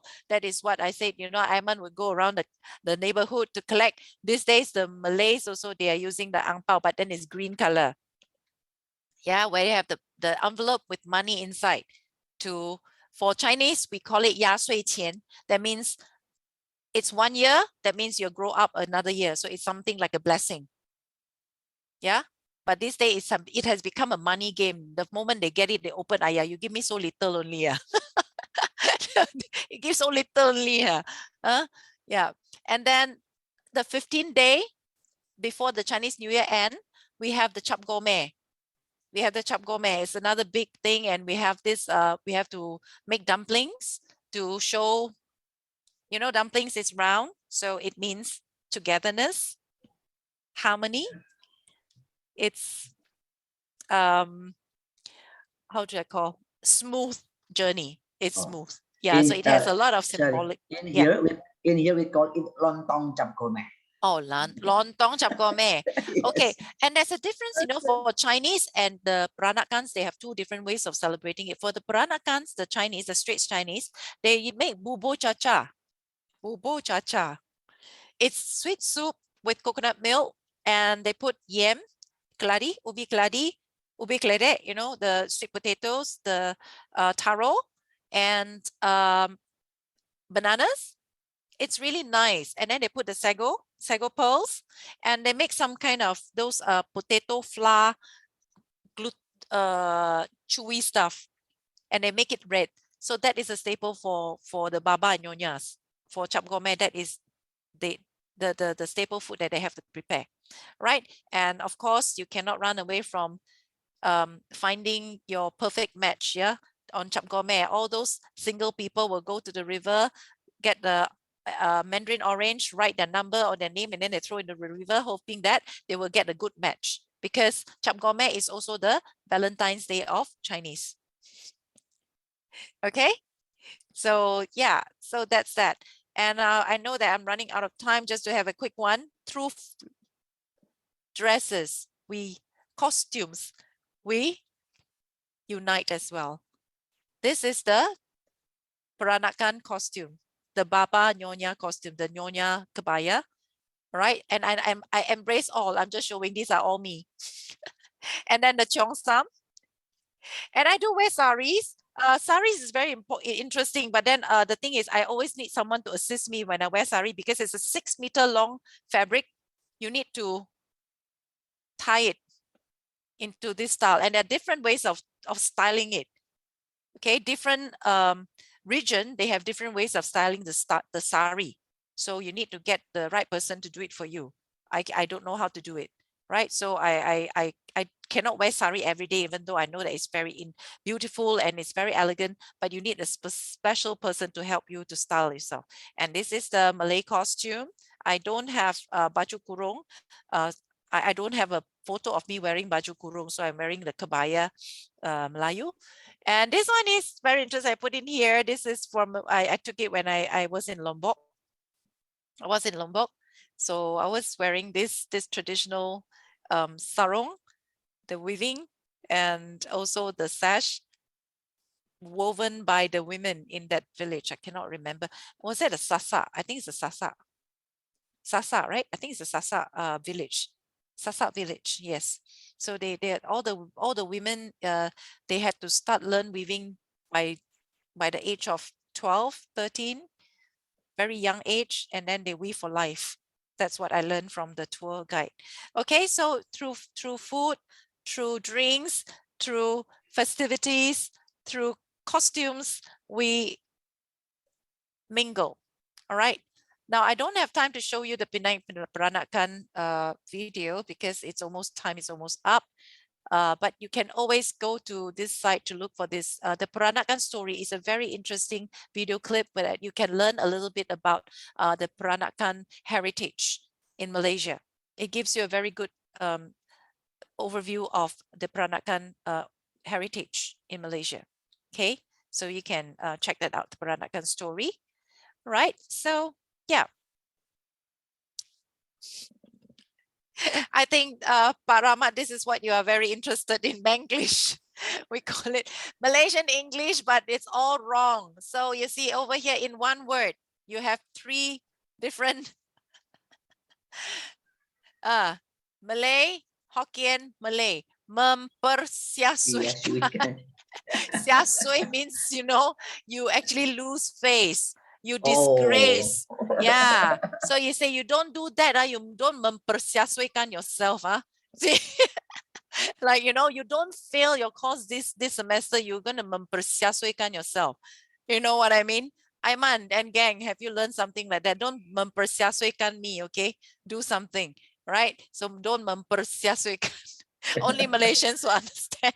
And of course, all these, yes, can lah, can le, can lo. You have to use the tone. Can lah, can le, can lo, can ha, can ha. Are you sure? Can ha, can ho, can me, can bo, can can qua. Can qua means maybe lah. So I said, you know, hey, would you be able to help me with this? Can qua. Can liao. So can I stop now? Then you say, can liao, can liao. Can wo. Then we said, you know, hey, why don't we do this? I think it's a good idea. Can wo, I think it's a good idea. Can liao la. Okay, when someone is talking too much, can liao la, enough. So you see, it's very economical. We only add the la, le, lo, ha, me. You know, it changes the meaning altogether. That's why I say Malaysian English is the most economical one. See, English you have to speak so long. This one, just 2 words. Just 2 words. Can me? Can ho? Can I stop? Can I stop now? Use a Chinese way to use Manglish way to answer me. Can I stop now?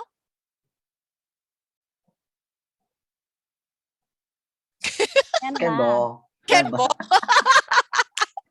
Can bo. Can lo. You can say can qua. If not too sure, can qua. No, like it's up to you. Can qua. Or you think that very firm, you must stop now. Can liao. Can liao. Okay, so it's very interesting. You can I will give you the slide so you can meditate on this and learn. Next time you come to Malaysia, you can use this in practice. Can bo? Can bo? Can bo. Can bo? So answer me lah. I ask you, can bo? I ask you, can or not? So can lah. Pak Rahmat, can bo? Can lah. Can lah. Okay, interesting. So over here you see, you know, how, you know, Malaysian Manglish can be, Chinese English will be this long. This plastic where to throw? Here got no tong. Here got no tong. Tong is, you know, rubbish bin lah, right? Cannot simply throw after police catch. Police don't catch one. Only saman. No lah, only bandaraya saman. So in actual sense, it's like this. Where can I throw this bag away? There's no bin nearby. Don't throw it on the ground. The police will get you. No, they won't. They'll issue you a summons. No, only City Hall does that. So, but over here, cannot simply throw. So make sure you cannot simply say, you cannot simply say one. You have to learn first. Don't mempersiasuikan, okay? Yeah, that is typical how Malaysians speak. Yeah, how Malaysians speak. So if you learn a little bit, next time when you come here, you can speak like a Malaysians and then you get some certain discount at Kopitiam. Okay, you can ask for aircon. Kopi O Kau aircon. There, your favorite, Ibu Tiki. Wei, Macha, you want to makan here or tapao? Makan here.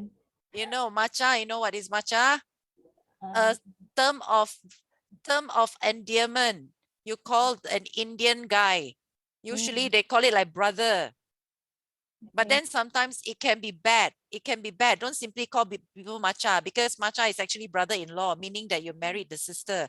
If you're not marrying the sister, you get punched in your face calling people matcha. Okay, so don't simply call people matcha lah. Huh? So if you're very close to that Indian friend, you can call, hey matcha, you want to makan here, you want to tapao. So you have in Tamil, you have Malay, you have Chinese. It's a very Malaysian phrase. Okay, it's very interesting. Wei matcha, you want to makan here or tapao? All right. Yeah, very nice, right? Now you learn a lot of things from here.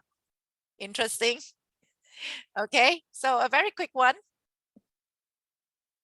A very quick one. Come on, help me out. If you were to say this in Manglish, of course it's me who did it. Which one? Quick, type.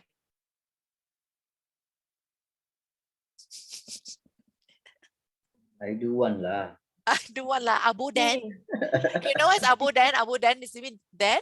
If not then, you know, Abu Dan means if not then who? You know, what we call Abu Dan. I do one. Okay. Yeah, this is a new term. You know, it just existed. It's just created recently. Yeah, Abu Dan, probably like 5-6 years ago. Yeah. Okay. Here are some more Manglish, which never mind, I'm not gonna share. But yeah, so I'm coming to the end of this talk. Multicultural awareness, importance to Malaysians and visitors. Now, why it is important for people to build your multicultural competence, because it enhances an effective communication between people. When you have good communication, meaning you have a good connection. When you have good connection, you always have good opportunity coming your way. That is the Chinese belief. That is what we call 关系. You build connection. How to build connection? It is through communication. So when you up your multicultural competence, you are able to communicate more fluently and fluidly with people around you of diverse culture, of different cultures, and then you can function more effectively as an individual in a multicultural setting without upsetting people, and also you'll be accepted by other cultures. I think that's a very, very good thing for you to survive in this highly globalized environment, whereby you'll come across people from all over the world who have different beliefs, different cultures, different traditions. And we just have to be more flexible and fluid in that sense, right? So after all, relationships are a powerful piece of what makes us human. Yeah.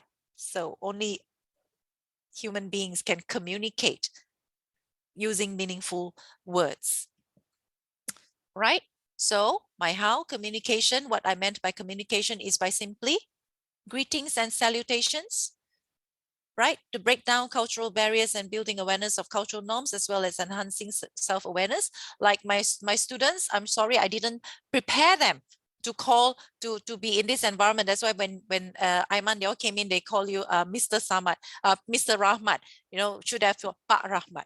If they know, if they understand the cultural context. Yeah, Pak Rahmat, Ibu Tiki. But over here, we don't call Pak or Ibu, right? Because Pak is like Pakcik. Yeah. Tiki, Ibu will be like really, really Ibu. So over here, what do you think we call each other? What do you think we call the elderly or middle-aged men and women?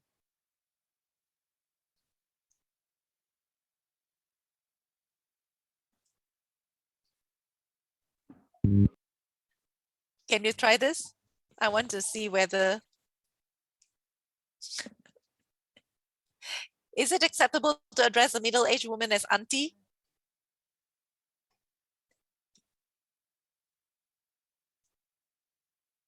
do you think it's acceptable when you come to Malaysia? Yeah, especially the young ones. You see me, can you call me auntie? I prefer to call you with Madam Jacqueline. I don't know. I just come out on my mind. I know. Auntie has this very funny context. You know what? I very pantang people call me auntie because auntie always makes me feel very old, right? And especially, you know, I have people of my same age, they start calling me auntie. I'm like, hey, you are my age, how can you call me auntie? You know, so this greeting thing can be a little bit complicated. But of course, yeah, in Malaysia, it's very common. It's very common. I'm not saying that. Just now, I just want to test you. Actually, it's very common. But acceptable or not, it's up to individuals. Some people are okay with being called auntie. They feel that it's a kind of respect. But for me, it's a kind of, hey, you think I'm very old, huh? You call me auntie. Yeah, why can't you just call me Miss Jacqueline or call me auntie or call me like, you know, maybe like what a miss or something. No, you call me auntie. So when you call auntie, immediately they put you at a certain age group. All right. So some ladies might not like it very well. All right. So politeness in speech, of course, you need to practice that and be aware of nuances of local dialects. Like for example, for Teochew people, yeah, the way they speak is rather loud and rather harsh. Not that they are rude, but that is the way it is spoken. So if you do not understand that, you might think that they're very rude. The way they talk is like they're going to fight with you all the time. Yeah, but it's not. It's the way it is spoken. So you have to understand that. And also your non-verbal communication. For example, you know, you see the in Malay culture, you're not supposed to point like this. You have to point like this. Yeah, and when you walk past people, you have to actually bow down a little bit. So all these you need to understand. Yeah, in terms of multicultural communication. Okay. Yeah. So learn more about culture, starting with our own, and assess our own cultural competence. Always reflect on ourselves whether we are aware of what we're doing. Read more about language, customs, and health or beliefs of the people you see most frequently. So I constantly have to mingle with people of different races so that I can understand them better.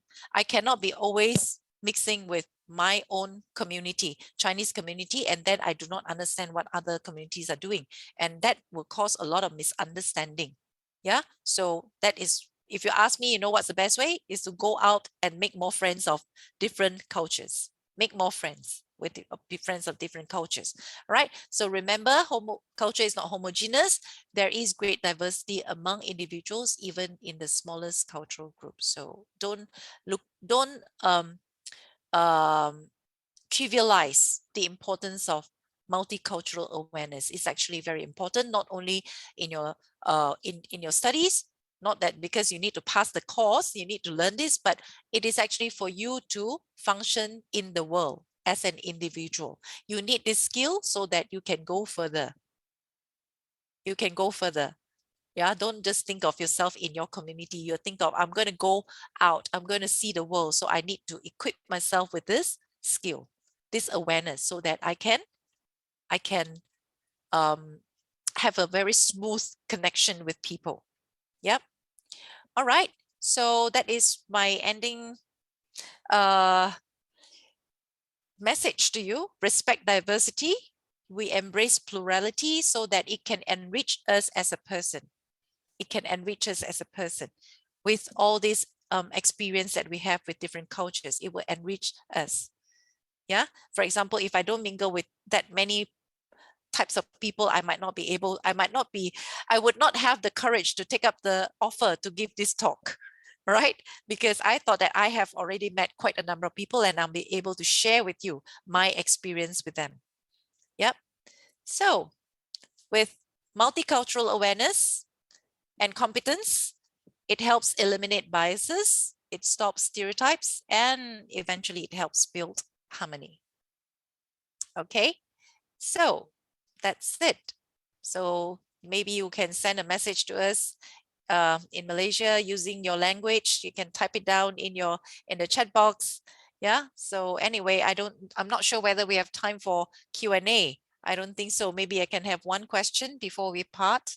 It's kind of late already. I exceeded the time. Sorry about that. Any question? Come on. students, guys? Do you have Students, any they will question? ask you, can we leave now? That I is think one question I'm Three expecting. maybe. Three would like to Okay. ask question. Three. Yeah. Okay. First, hello, Madam Chua. Hi, hello. Yeah, thank you. Please call me Sri. Hi, Sri. Yes, I come from Adi Buana University.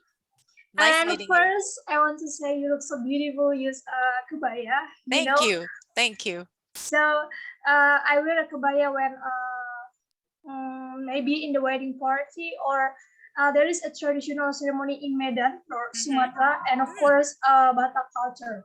Okay, So interesting. I come from Batak and now I'm studying in Java in Adi Buana University right there. So do you? Okay, carry on. It's okay. Yes, thank you. So I saw in your video, in your slide, like that there is an Indian wedding, of course, Indian ceremony. Yes. So I see at all I see is to invite the Indian wedding ceremony is only Indians. Now, for example, I am Chinese. Can I attend Indian or Malaysian wedding ceremony style? I missed the last part of your question because of the connection. I actually couldn't hear. Can you repeat your question? The last part. Okay, madam. So I saw in your video there is an Indian wedding ceremony. Yeah. And all I see is Indians. Okay. For example, I'm Chinese. Can I attend Indian or Malaysian wedding ceremony style? Because actually in Indonesia, even Muslim celebrate a wedding ceremony like that, I can invite like that. So how in Malaysia? Oh yeah, you do get invited. It's just that, sometimes they may not, probably the family, the one that you saw, probably the family doesn't really have a lot of people of friends of different cultures, so they don't invite. But over here, yeah, we do invite. In fact, it is their honor if they have friends from other ethnic groups to join to attend their wedding. It's an honor. For example, when I attended the Indian wedding or even the Indian temple, the Hindu temple rituals, we are treated like VVIPs. We are treated like VIPs, really, because to them it's an honor. Yeah. Yes. Okay. Next, what food is usually served at a wedding? When Indians have a wedding, do they serve only Indian food or mix? Mostly Indian food. But if, let's say, they expect that the guests are from a more diverse group of people, they may include some other options. But usually they would always have vegetarian. A lot of Hindus are vegetarians. So definitely there will be vegetarian dishes, and they would also cater to those non-vegetarians or non-vegans by including some meat dishes. But mainly, I think so far probably 90% is Indian food. 99% Indian food, because I think Indian society, they are very, very strong in holding up to their traditions. Chinese is a little bit relaxed in that. Yeah, we are more relaxed. Sometimes we can choose the Chinese dishes. Sometimes we don't want. We want the buffet style. The Western buffet style. It's up to us. But I think for Indian families, they are quite traditional. Yeah. So come over, and then I'll bring you to my Indian friends party or something. Yeah. So then you get to know. I have my friends in India, so she is living in Sarawak. Okay. Interesting. So do you visit her? No. All right. Interesting. Well, I hope I answered your question. Yes, that's right. So that's all for me. Thank you so much. Thank you for your question. Yes, thank you. All right. So I guess, I'm not too sure. What about Pak Rahmat and Ibu Tiki? What was your time like? Do you think that you would like to stop now? Okay, yes. Everyone is hungry. Want to makan and tapau already. Want to makan and tapau already, right?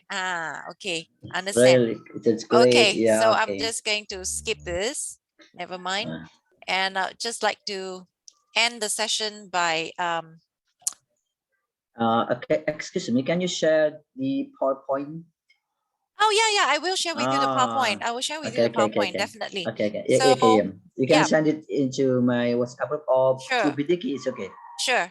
So I would like to again thank Ibu Tiki, Pak Rahmat, and also all the students from staff and students. I believe there's some staff as well here, and also Ibu Yasmin from special guest from Unmer, and yeah, all the staff and teachers, lecturers, other staff, technical staff even, and students from Universitas PGRI Adi Buana.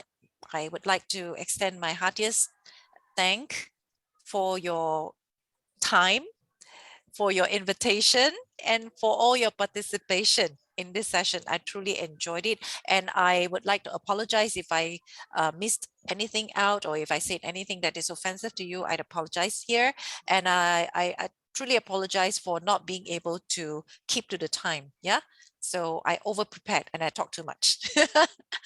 Yeah, so yeah, thank you very much again. Hope to see all of you back here. All right, again, thank you very much. Even I cannot imagine, Madam Jacqueline, when we have offline class. Wow, it's really interesting. Yeah. Okay. We hope we can do it next. Yeah. Sure. Okay. Thank you, Madam Jacqueline. Thank you, Ibu Yasmin, for being with us. Okay. Thank you. And then, dear students, I want to remind you again, please. Yeah. Butiki or the administration staff already share the link, so you can see the link, and also you can fill the some questions there, and also upload your attendance, and also your the proof, or your to follow the Instagram Iro Adi Buana. And then we have to take photo, don't forget. Oh, okay. Yeah, we have to take. But it is Butiki turn, yeah. Okay. Before taking the photo, I give time to you, Butiki. Yeah. Okay, thank you very much. All right, thank you, Pak Rahmat. Before taking pictures together, could you please I need to stop sharing? Yeah, sure. Hang on again. Stop share. Okay. All right, thank you so much.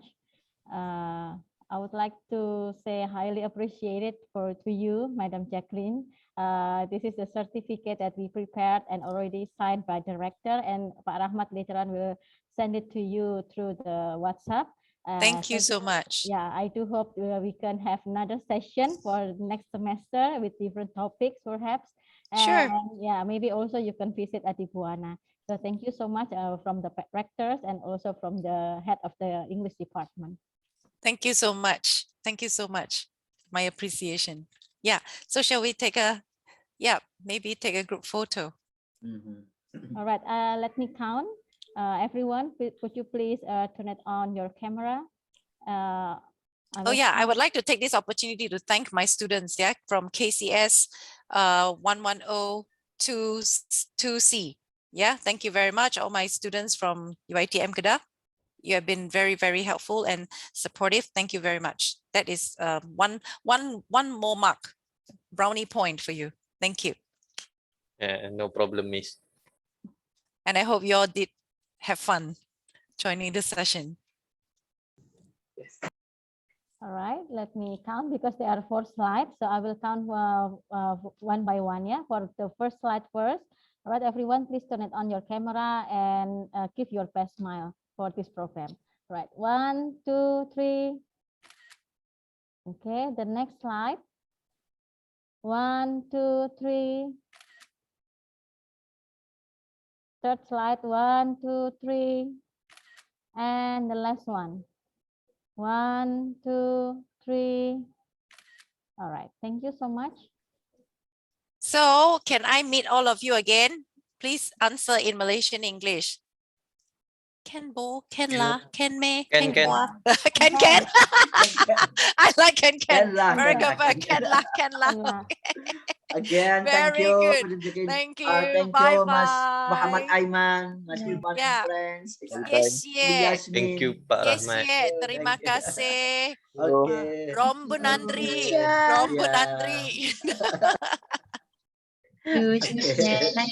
Okay, assalamualaikum Mas Aiman Yeah. and friends. Yeah. Bye-bye. Bye. Bye. Have a nice day Salam. to you all. Terima kasih semua. Okay, can leave now.